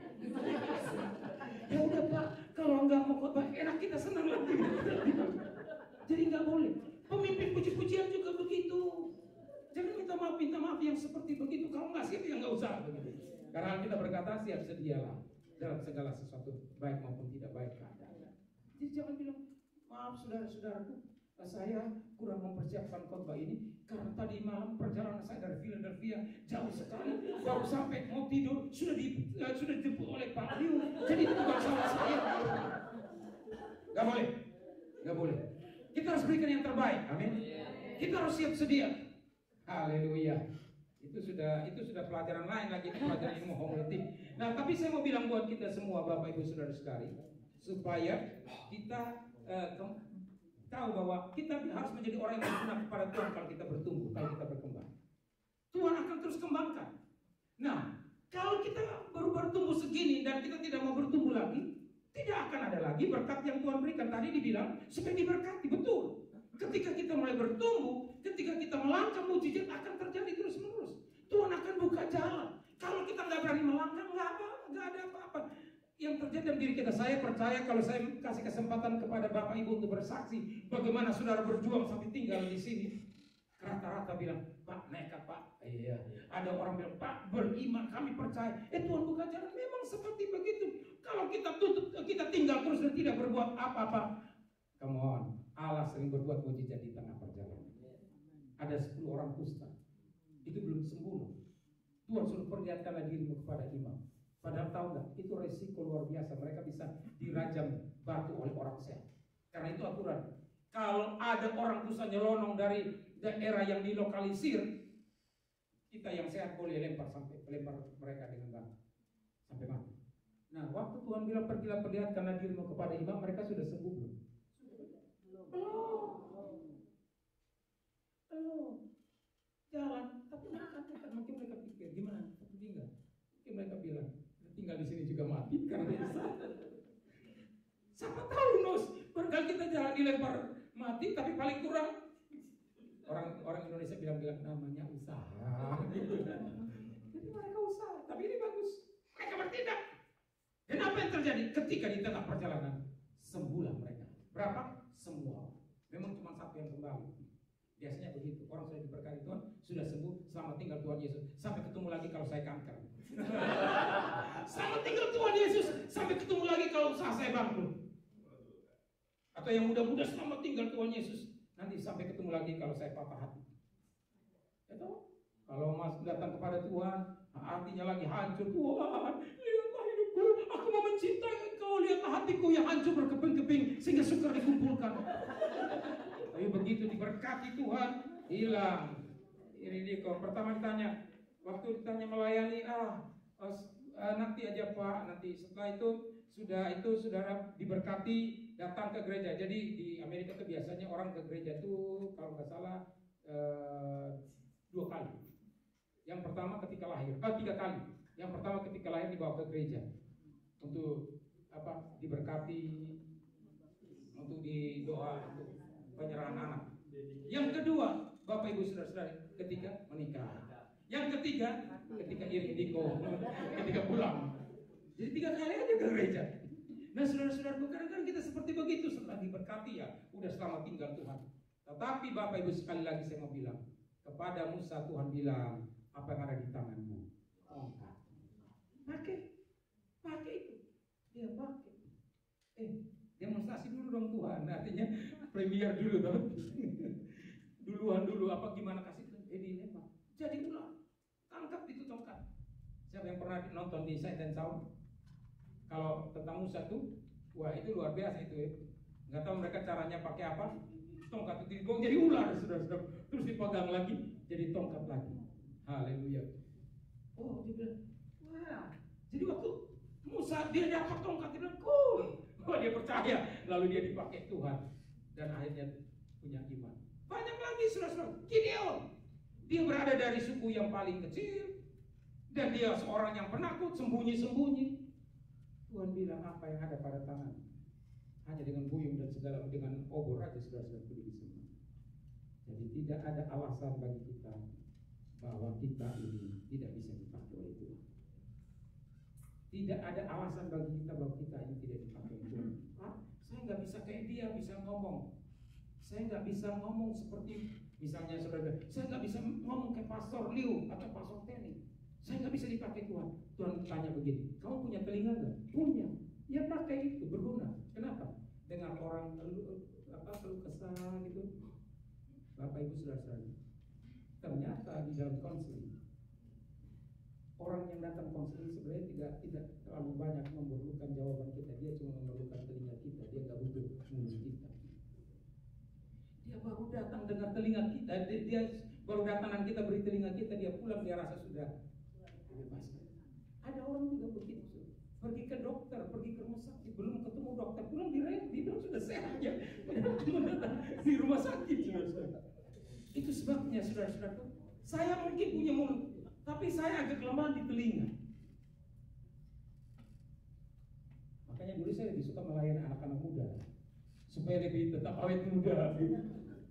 Karena kalau melayani, besok ini persoalannya ini, masalah itu, kita dengar masalah.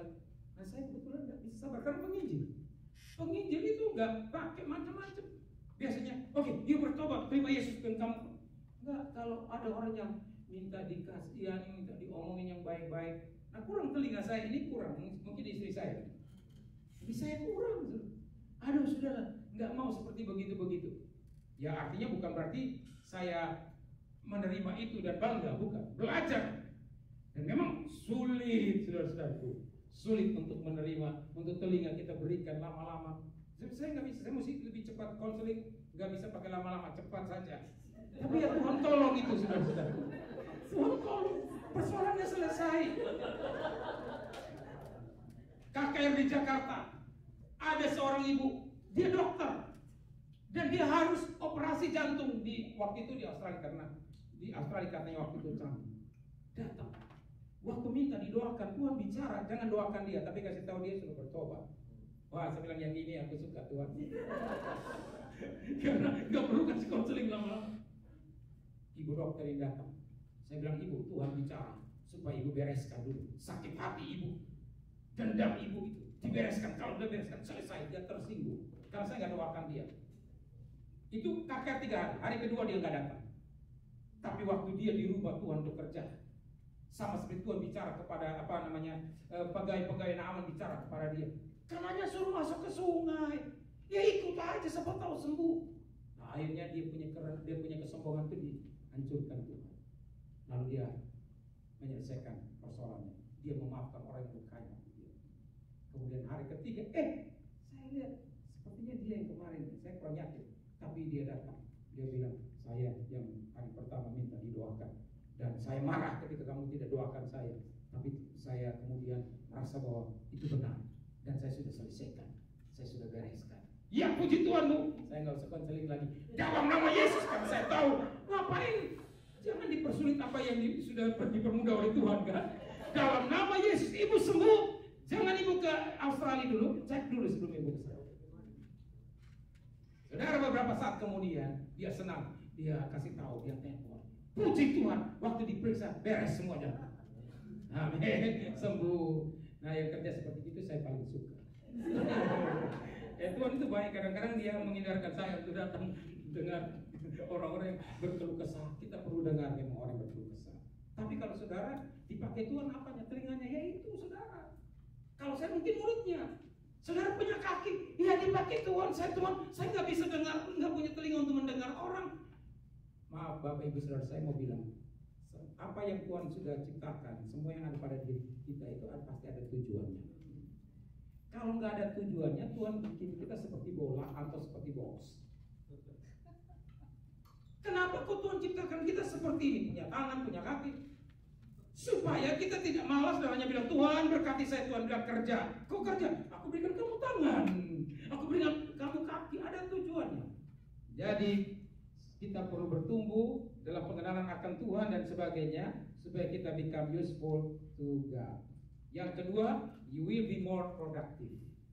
Amin. Lebih produksi, lebih produktif, lebih menghasilkan buah. Itu ada ayatnya. Dicatat saja 2 Petrus 1 ayat yang ke-8, Yohanes 15 ayat yang ke-8, Yohanes 15 ayat yang ke-16, Yakobus 3 ayat 17, saudara-saudara. Karena susah buat saudara, sudah ngantuk-ngantuk harus catat. Cari aja ayat, saya sudah sebutkan ayat itu, percayalah saudara-saudara, pasti tidak salah. Karena tidak di dalam Alkitab tidak ada Tenilanena pasal 3 ayat 16, enggak ada.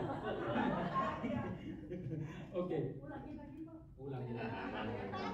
Kan tadi saya sudah bilang, saya itu penginggi, jadi mau cepat-cepat. Tapi sekarang kan saya sudah belajar lebih rendah hati, maksudnya lebih slow. Jadi saya mau sabar.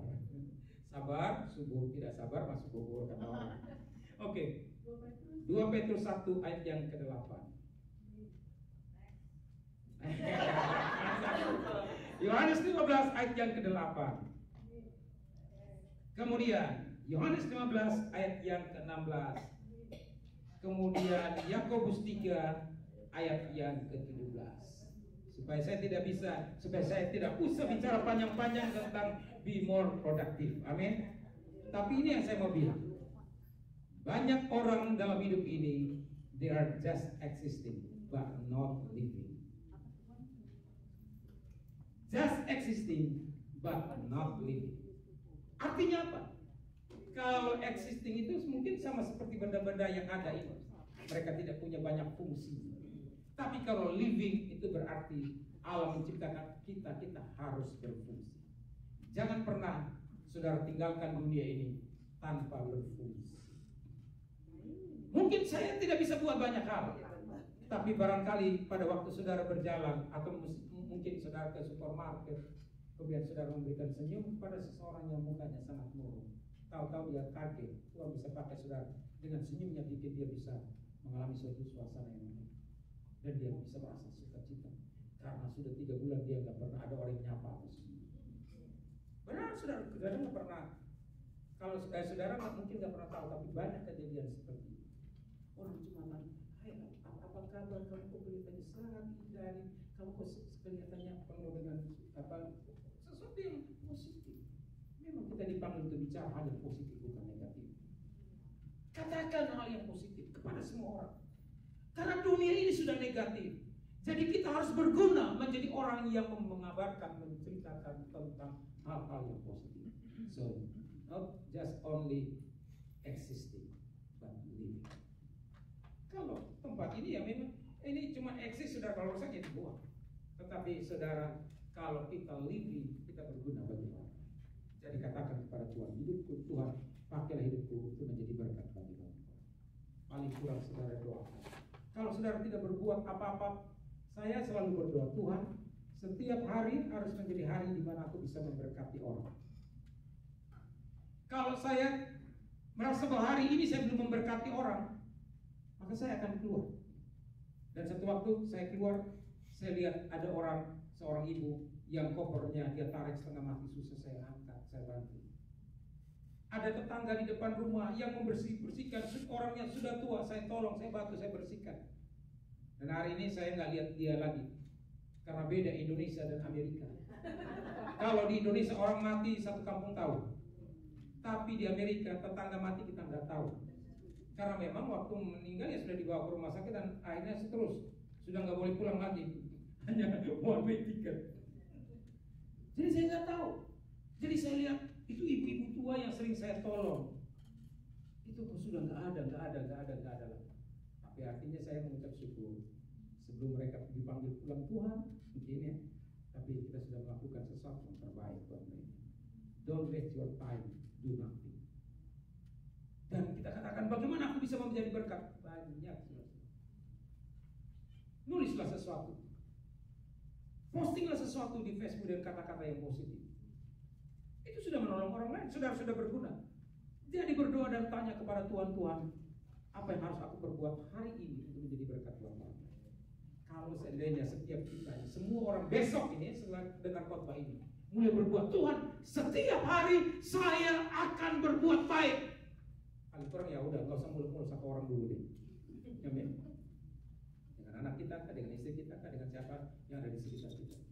Kita coba katakan sesuatu, mendorong, mensupport mereka berbuat baik. Hidup kita harus apa? Produktif. Haleluya, hidup kita harus produktif. Sebab itu kalau kita lihat, Tuhan itu ingin kita produce 8 kinds of fruit, ya. Ada 7 jenis buah dari pertobatan, buah dari kehidupan kita yang kita hasilkan. Dari sesi pertama ya, saya bilang apa? Atau sesi kedua mungkin ya. Kedewasaan sebuah pohon dinyatakan oleh buah. Jadi kalau pohon itu berbuah, kita bersyukur karena tujuan pohon itu ditanam untuk berbuah, bukan untuk gagah-gagahan kan. Saya tanam pohon di rumah saya waktu di Kupang. Ada pohon apa namanya, buah-buah yang ada di sini, ada pohon rambutan, ada pohon, semuanya cuma hanya sampai saya pindah di sini dan sampai saya balik lagi ke Kupang, itu pohon cuma tumbuh tapi tidak ada satu buah pun yang muncul. Karena memang tanahnya tidak cocok. Nah ini masalah lain, saya tidak bicara hari ini, bahwa salah satu syarat yang juga kita harus lihat supaya kita bertumbuh, selain benih yang bagus, harus tanahnya subur. Makanya kalau firman ini disampaikan, hati kita itu berbatu-batu nggak akan bisa tumbuh. Tapi kalau hati kita tanah subur, pasti tumbuh. Nah, saya tidak terangkan lebih detail, tapi saya sebutkan saja 7 jenis buah yang harus kita hasilkan, yang Allah ingin kita hasilkan. Yang pertama, the fruit of repentance. Apa namanya? Buah pertobatan. Kalau mau ayatnya, mau Matius 3 ayat yang ke-8, silakan baca di rumah. Yang kedua, the fruit of the spirit. Di mana itu? Buah-buah Roh Kudus. Ayatnya di mana? Wah, puji Tuhan, berarti Ibu suka baca Alkitab ini. Galatia 5 ayat 22 sampai dengan 23. Yang ketiga, the fruit of another Christian. Artinya winning others to Christ. Kolose pasal 1 ayat yang ke-5 sampai ke-6. Jadi bagaimana buah kesaksian kita untuk memenangkan jiwa orang, jiwa-jiwa yang terhilang. Itu Kolose pasal 1 ayat 5 sampai dengan yang ke-6. Itu baca di situ disebutkan tentang buah yang harus ada untuk membawa orang datang kepada Tuhan. Yang keempat, the fruit of good deeds. Ya, buah perbuatan-perbuatan baik kita. Dalam hal ini punya pengertian bagaimana kita melayani orang lain, serving others in love. Buah kasih, serving others in love. The fruit of good deeds, buah dari perbuatan-perbuatan baik kita. Ayatnya Kolose 1 ayat yang ke-10. Kolose 1 ayat yang ke-10. Nah, bahasa dikatakan so that you may walk worthy of the Lord, fully pleasing to Him, bearing fruit in every good work and growing in the knowledge of God. Haleluya. Yang kelima, kalau kelewatan bisa langsung protes saja. Ya, kita demokrasi. Yang kelima, the fruit of a productive ministry. Jadi buah dari pelayanan yang produktif. Ini artinya membuat perbedaan untuk karena Kristus. Itu dalam Roma pasal 1 ayat yang ke-13. Ya. Jadi buah pelayanan yang produktif. Ya, nomor yang kelima, nomor berapa? 5, buah pelayanan yang produktif. Jadi bagaimana buah pelayanan yang produktif? Saya sudah saksikan Bapak Ibu Saudara-saudari. Begini, kalau saudara memimpin sebuah gereja dan memang Tuhan tidak pakai saudara sebagai karunia untuk gereja itu jadi besar, jangan terus merasa minder atau merasa. So biasanya pendeta-pendeta itu kalau kumpul 3 pertanyaan. Jemaatnya berapa? Perpuluhannya berapa? Persembahannya berapa? Terus yang berikut apa? Karena saya nggak perlu dia pertanyaan seperti itu. Karena mereka selalu mengukur keberhasilan diukur dari jumlah. Padahal keberhasilan kita di dalam Tuhan bukan berapa banyak yang kita lakukan, tapi berapa taat kepada Tuhan. Kalau kita menyenangkan hati Tuhan, itu ketaatan kita. Jadi saudara mungkin bilang, Tuhan saya sudah berdoa tapi saya sudah melayani tapi tidak ada hasilnya. Satu waktu ada seseorang dalam mimpi dia Tuhan datang kepada dia, tolong gulingkan batu ini, nanti saya akan datang kembali. Pada waktu itu dia satu, tapi batu itu terlalu berat sehingga dia guling, dia cuma coba mendorong batu itu tidak bergeser sedikit. Akhirnya saudara-saudaraku, beberapa waktu kemudian Tuhan ini datang dan dia sangat merasa tidak layak. Dia sangat merasa bersalah. Dia minder. Dia bilang, Tuhan ampuni saya tidak melakukan apa seperti maumu, saya tidak bisa menggeser batu ini. Dan dia sangat kecewa dan dia sangat merasa sangat tidak berhasil.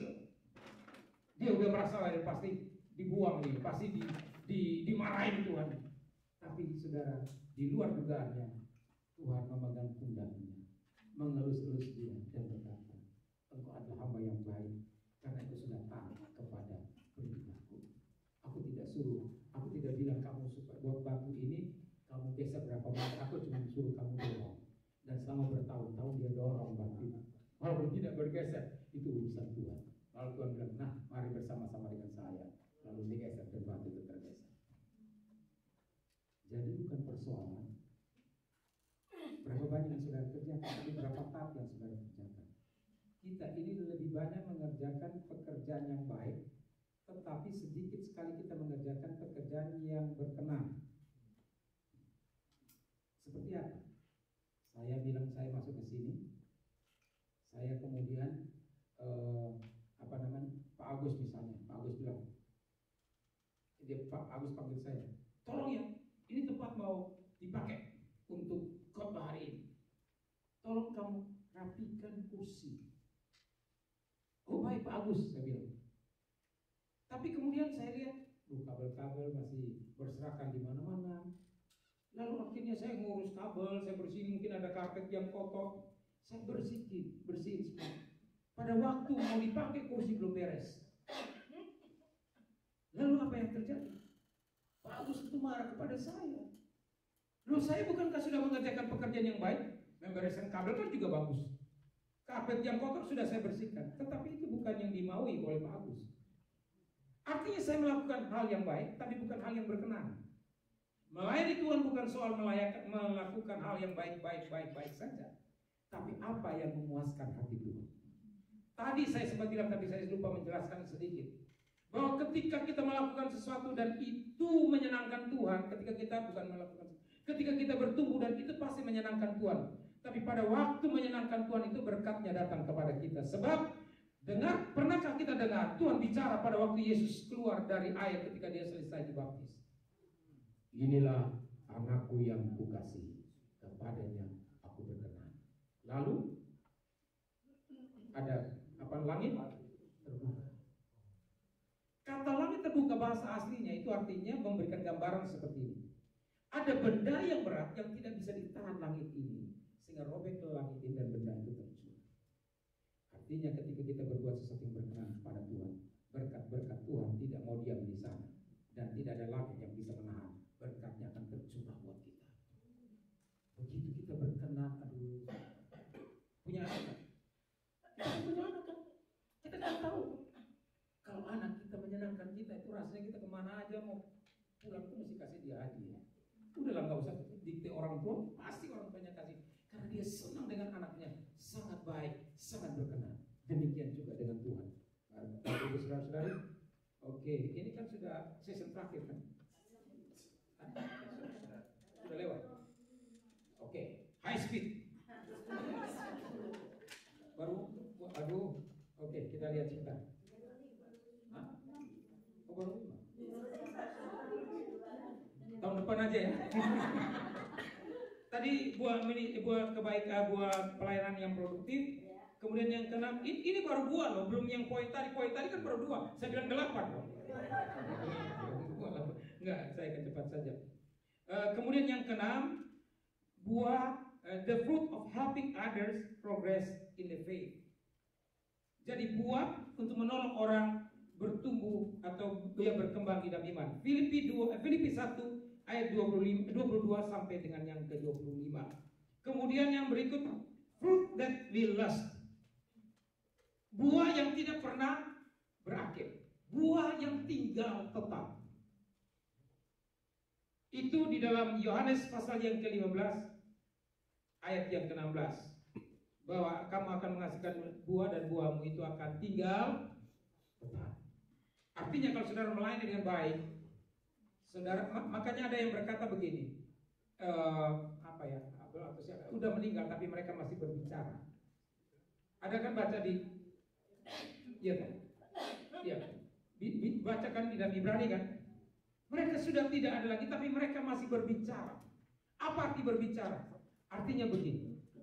Kita ini sebelum dipanggil Tuhan kita harus ada legacy. Ada warisan yang orang bisa bilang, yang orang bisa ingat. Kita nggak ada, tapi semua perbuatan-perbuatan kita, misalnya ke Mother Teresa kan, apa yang dia lakukan masih dibicarakan oleh orang. Artinya perbuatan dia itu masih bisa, itu dikatakan seperti dia masih berbicara. Tapi saudara-saudaraku, ada orang yang mulainya dengan roh, tapi mengakhiri dalam kedagingan. Kita ini manusia. Kalau manusia itu biar ada berbuat 1000 kebaikan, 1 aja salah, saudara mati dia tetap ingat salahnya yang kita buat. Tapi kita berjanji kita akan menghasilkan buah yang tinggal tetap. Yang ke-8, the fruit of praise. Ibrani 13 ayat yang ke-15. Kemudian yang saya mau sampaikan di dalam ayat selanjutnya, apa keuntungan kita ketika kita bertumbuh di dalam Tuhan? Yang ketiga, you will make better decision. Anda akan membuat keputusan yang baik. Jadi kalau kita semakin berkembang, kita makin bertumbuh, kita akan lebih wise, lebih bijaksana di dalam membuat keputusan-keputusan. Semakin baca firman Tuhan, kita semakin mengenal hikmat dari Tuhan, dan kita semakin diperkaya oleh hikmat Tuhan, sehingga kita bisa mengambil keputusan-keputusan dengan baik. Orang yang berhenti bertumbuh, dia akan berhenti untuk bisa membuat keputusan-keputusan yang baik. Yang keempat, saudara akan punya fokus lebih kepada hal yang bersifat kekal kalau saudara bertumbuh di dalam Tuhan. Saudara tidak lagi mengandalkan hal-hal yang jasmani dan dunia ini yang bersifat sementara. Tapi orang-orang yang tidak bertumbuh di dalam iman, mereka cuma berpikir tentang keadaan dunia ini. Sampai saya bilang, ini orang udah berkaya begitu banyak, tapi kok masih saja serakah, betul kan? Ada orang sudah semakin kaya, tapi semakin serakah. Kalau kita bertumbuh di dalam Tuhan, maka kita akan lebih fokus kepada hal yang bersifat kekal. Karena kita tahu nanti kita mati, barangkali kita hanya berikan tanah 1 meter kali setengah meter. Walaupun di dalam tanah itu dikasih kipas angin, supaya nanti di sana katanya kalau panas ada kipas angin, atau ditaruh uang kalau kita di sana haus bisa pakai uang itu untuk beli. Itu kata orang, saudara-saudara. Tapi itu tidak dibawa. Ya ditaruh di situ, enggak dibawa sama sekali. Karena itu berpikirlah kepada hal yang kekal. Yang kelima, saudara akan menyelesaikan goal keselamatan. Artinya kita berhasil di dalam keselamatan kita. Itu kan ayatnya 2 Petrus 1 ayat yang ke-10. You will accomplish the goal of your salvation. Saudara akan menyelesaikan tujuan atau menyelesaikan keselamatan. Amin. Tidak berhenti sampai di tengah-tengah. Siapa mau setia sampai Tuhan Yesus datang atau sampai pada akhir kehidupan kita? Kita tidak akan mau berhenti sampai di tengah-tengah. Kita mau sampai kepada akhir. Yang keenam, saudara akan mempunyai jaminan keselamatan. 2 Petrus 1 ayat yang ke-10. Saya baca di sini dikatakan supaya make every effort to confirm your calling and election. Supaya saudara membuat segala berusaha untuk mengkonfirm, menegaskan akan panggilan dan pilihanmu. Jadi saudara akan mempunyai assurance of salvation. Kalau saudara makin berkembang, makin bertumbuh, seperti Paulus bilang apa? Dia bilang, aku akan berlari-lari dan mencapai garis akhir. Tidak berhenti di tengah jalan. Sayang dong. Udah tinggal 1 langkah, masuk surga kok berhenti di tengah jalan. Terus sampai kepada akhirnya. Kemudian yang ketujuh, you will not backslide. Tidak akan murtad. Tidak akan mundur dari Tuhan. 2 Petrus 1 ayat yang ke-10 berkata, if you do these things, you will never stumble. Engkau tidak akan pernah tersandung. Engkau tidak akan pernah berhenti. Saudara tidak akan pernah backslide. Makanya Bapak Ibu Saudara, kenapa ada orang yang murtad? Karena dia berhenti bertumbuh. Kenapa ada orang yang murtad? Karena dia berhenti untuk membaca firman Tuhan. Kenapa ada orang yang murtad? Dia berhenti untuk beribadah kepada Tuhan. Dan begitu pendeta bilang yang terakhir, wah senang sekali. Saya dibesarkan di gereja Protestan. Jadi kalau kami beribadah itu biasanya kalau pendeta khotbah panjang-panjang, kita tahu kalau dia mau akhir khotbah itu dia akan berkata begini. Dan akhirnya saudara-saudara, rasanya disiram, rasanya di musim panas disiram air es gitu, seger banget. Dan akhirnya saudara-saudara, tapi kebetulan pendeta ini dapat akal lagi, dapat ide lagi, dia perpanjang khotbah. Tetapi jadi biasanya begini, biasanya kalau pendetanya selesai, ya pendeta Protestan kalau selesai khotbah itu jemaatnya harus berkata amin. Jadi kita udah tunggu-tunggu nih kapan mau ngomong amin. Jadi akhirnya saudara-saudara sudah bilang, ternyata tapi saudara-saudaraku, Tuhan Yesus akan datang, cuman kamu harus bersedia di ngomong panjang lebar. Ada tiba-tiba ada satu teman yang langsung jawab, belum amin. Tapi saya percaya ini final. Nanti kalau belum final teriaklah belum amin. Yang terakhir, you will increase your heavenly reward. Saudara akan meningkatkan reward dari kerajaan saudara. 2 Petrus 1 ayat yang ke-11. For in this way entry into the eternal kingdom of our Lord and Savior Jesus Christ will be richly provided for you. Amin. Supaya betul 2 Petrus pasal 1 ayat yang ke-11. Kadang-kadang saudara-saudaraku kalau kita membaca dalam ayat seperti ini dia lebih memperkaya pengertian kita. Belum amin. Haleluya. Kan Tuhan bilang kan, jangan lemah karena usahamu dan persekutuanmu dengan Tuhan tidak akan sia-sia. Coba sampai yang bisa dapat 1 Korintus 12 ayat 58. 1 Korintus 15 ayat 58. Oke. Nah.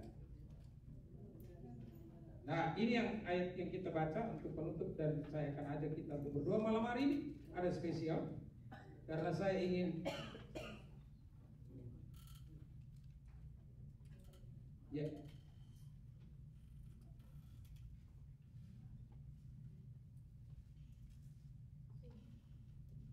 1 Korintus 15 ayat yang ke-58. Ini ayat favorit saya sejak saya bertobat. Setiap kali waktu bertobat, habis khotbah, waktu maksudnya setelah khotbah, semua orang datang kejar saya lalu minta tulis tanda tangan di Alkitab. Jadi saya percaya waktu generasi itu kalau ada orang yang pernah dengar saya khotbah dan dia masih simpan Alkitabnya, pasti ada ayat itu yang saya tulis. 1 Korintus 15 ayat yang ke-58. Kalau belum dapat saya baca saja supaya kita menghemat yang berharga ini. Dengar baik-baik. Karena itu saudara-saudaraku yang kekasih, berdirilah teguh, jangan goyah, dan giatlah selalu dalam pekerjaan Tuhan. Halo, bisa kita dengar? Giatlah apa? Selalu dalam pekerjaan Tuhan. Iya, coba kita senggol kiri kanan dulu. Giat dong selalu dalam pekerjaan Tuhan. Ada yang mau pensiun? Tetap semangat.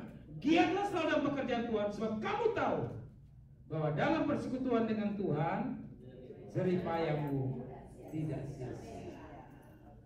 Jadi waktu yang saudara berikan hari ini, saya mau bilang tidak sia-sia. Berkat Tuhan siap memberkati kita. Ayo kita berdiri. Saya mau berdoa supaya kita dilawat Tuhan dan dijamah Tuhan malam hari ini. Karena besok kita nggak sampai malam kan? Nah, itu sebabnya ini malam penting. Saya mau berdoa supaya kita semua dapat impartasi kuasa Tuhan, diberkati Tuhan, makin bertumbuh. Saya sudah diberkati ya, tapi Tuhan mau buat kita lebih diberkati lagi. Amin. Saya sudah bertumbuh, tapi Tuhan mau buat kita lebih bertumbuh lagi. Ya, yang kita sakit apa aja, saudara, dari encok, pegel, linu dan segala macam, sampai segala sakit jantung, sakit paru-paru, sakit apa saja, kita berdoa supaya mujizat Tuhan terjadi. Haleluya. Mama saya, saudara-saudaraku sakit kanker, Tuhan datang sembuhkan lewat cara yang ajaib. Dia tadinya bukan orang Kristen, dia Islam. Karena menikah sama papa saya, karena mama saya asalnya dari Jawa Tengah, papa saya yang dari Kupang, dari Timur. Dia menikah, dia nggak percaya bahwa Yesus itu adalah Tuhan. Sampai Tuhan harus berbicara kepada dia ketika dia penyakit kanker. Dan dia sedang duduk, saudaraku, belum tidur, duduk karena dia nggak bisa tidur. Tahu-tahu dia melihat sesuatu yang tidak semua orang mengalami seperti itu. Melihat awan yang kemilau bercahaya dekat dia. Kemudian dia begitu kaget. Lalu ada suara yang dia dengar. Mengapa engkau tidak percaya bahwa akulah Yesus Tuhan? Kemudian dia bilang, Yesus, kalau engkau Tuhan, sembuhkan saya. Dan suara itu berkata kepada dia, aku akan datang dan sembuhkan engkau jam 3 pagi. Kami tinggal itu dekat kantor polisi. Dan biasanya kalau setiap jam itu dibunyikan lonceng yang dibuat dari bekas bom itu. Bang! Jam 3 pagi. Dia rasa ada sesuatu yang, ada cairan di tempat tidur dia. Dia panggil, Pak, tolong lihat. Ini apa? Mungkin adik saya yang paling bungsu itu yang kapal dia ngomong. Tapi waktu lihat bukan Bapak. Itu cairan. Dia nangis. Hari itu hari Minggu pagi. Dan dia bilang begini, hari ini juga bawa saya ke gereja. Saya mau bersaksi bahwa Yesus itu adalah Tuhan. Dan dia disembuhkan dari penyakit kanker. Dan banyak mujizat yang saya bisa ceritakan kepada Bapak, Ibu, Saudara-saudari. Bagaimana Tuhan itu luar biasa. Itu sebabnya kita semua adalah orang yang beruntung. Kalau kita mau mengerti dia lebih baik, marilah kita bertumbuh. Waktu saudara makin bertumbuh, baru saudara bilang, oh, saya sedang bicara ini, saya merinding sebenarnya. Karena saya tahu siapa Tuhan yang saya sembah. Saya mengalami mujizat banyak. Saya hampir binasa karena saya terbalik dengan bus, saudara-saudaraku. Orang lain mati di bus itu, orang lain mengalami kecelakaan, tapi ditolong Tuhan dan kami duduk paling depan, tapi tidak mengalami luka apa-apa. Saya pernah masuk, saudaraku, tinggal di Perak, Tanjung Perak yang saya cerita kepada Bapak Ibu saudara-saudara waktu saya baru dari Kupang pindah ke Surabaya. Saya mengendarai sepeda motor saya masuk ke truk gandengan di tengah-tengah ban ini, saudara-saudara. Tapi Tuhan tolong saya, dan roda ban yang truk belakang ini menyenggol sepeda motor saya sehingga saya bisa keluar dari tengah-tengah itu. Kalau enggak, tentu saudara tidak pernah melihat saya dan saya tidak melihat saudara hari ini. Tuhan itu baik. Dia ada di sini. Banyak orang mungkin tidak mengerti Tuhan karena dia belum bertumbuh. Tapi mari kita bertumbuh. Sama seperti ibu beritahu kepadanya, "Nak, makan, minum susu supaya kamu besar." Anaknya bilang, "Bu, saya mau tahu dulu. Kalau minum susu makan itu akan buat besar, baru nanti saya akan makan dan minum susu." Enggak, tidak semua harus kita mengerti dulu baru kita lakukan. Lakukan dulu maka kita akan mengerti. Hari ini Tuhan mau buat kita bertumbuh di dalam Tuhan. Bukan cuma bertumbuh secara rohani, Tuhan juga ingin membuat usaha saudara, kesehatan saudara, pekerjaan saudara, relationship saudara, semuanya bertumbuh. Karena bukan Teddy Landera, tapi Tuhan yang ada di sini yang mengasihi kita.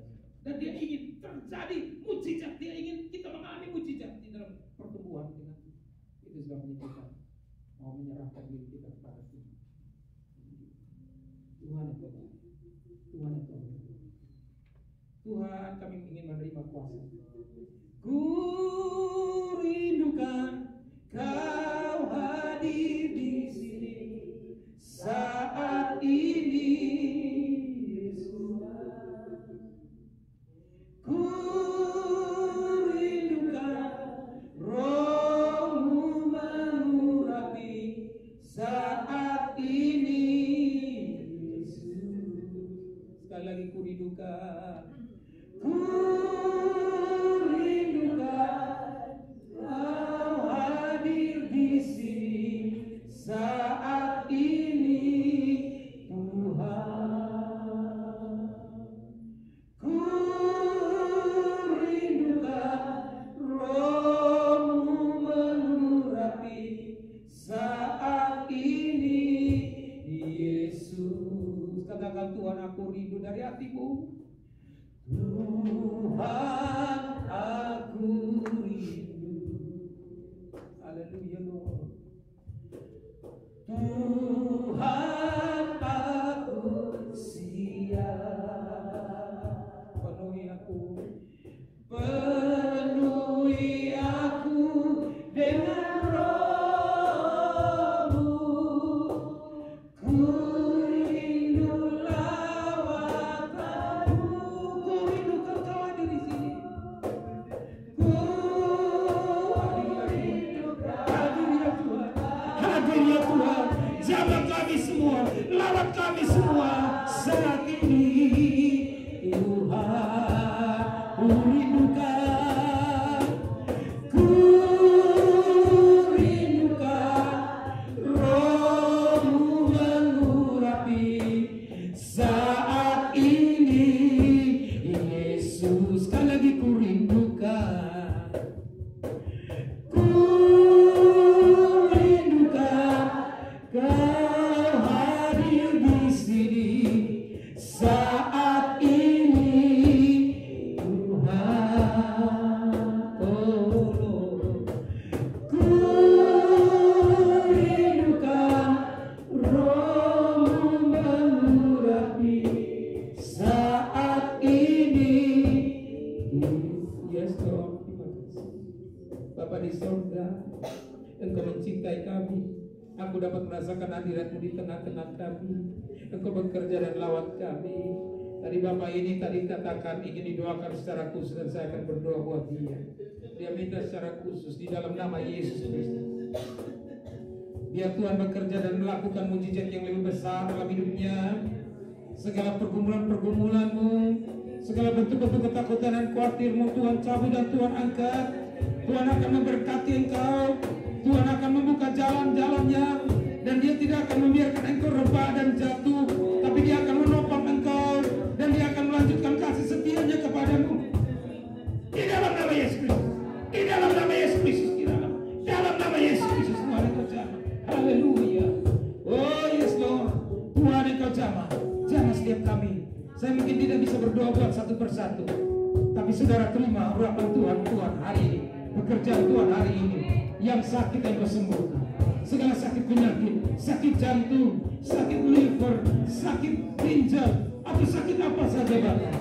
Mujizat Tuhan terjadi dalam nama Yesus Kristus. Engkau mengalami kesembuhan. Dan Tuhan, kami yang mungkin merasa susah bertumbuh, segala halangan-halangan, segala rintangan-rintangan, Tuhan engkau singkirkan ya Bapak. Dan biarlah kami bertumbuh di dalam kasih kami kepada Engkau, di dalam kasih kesetiaan kami kepada Engkau di dalam nama Yesus Kristus. Terima, buka kedua tangan saudara dan terima anugerah Tuhan. Terima kasih karunia Tuhan. Terima rohnya, terima Roh Kudusnya. Terima dalam nama Yesus Kristus. Terima anugerahnya. Tuhan Engkau lawan. Oh haleluya, yes Lord. Ku yakin Kau hadir di sini. Ku rasakan kuasa yang tak terbatas. Ku yakin Kau nyata di sini. Kemenangan terjadi. Oh sekali lagi. Ku yakin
besok pagi kita ada breakfast itu jam 8.30 sampai jam 9.30.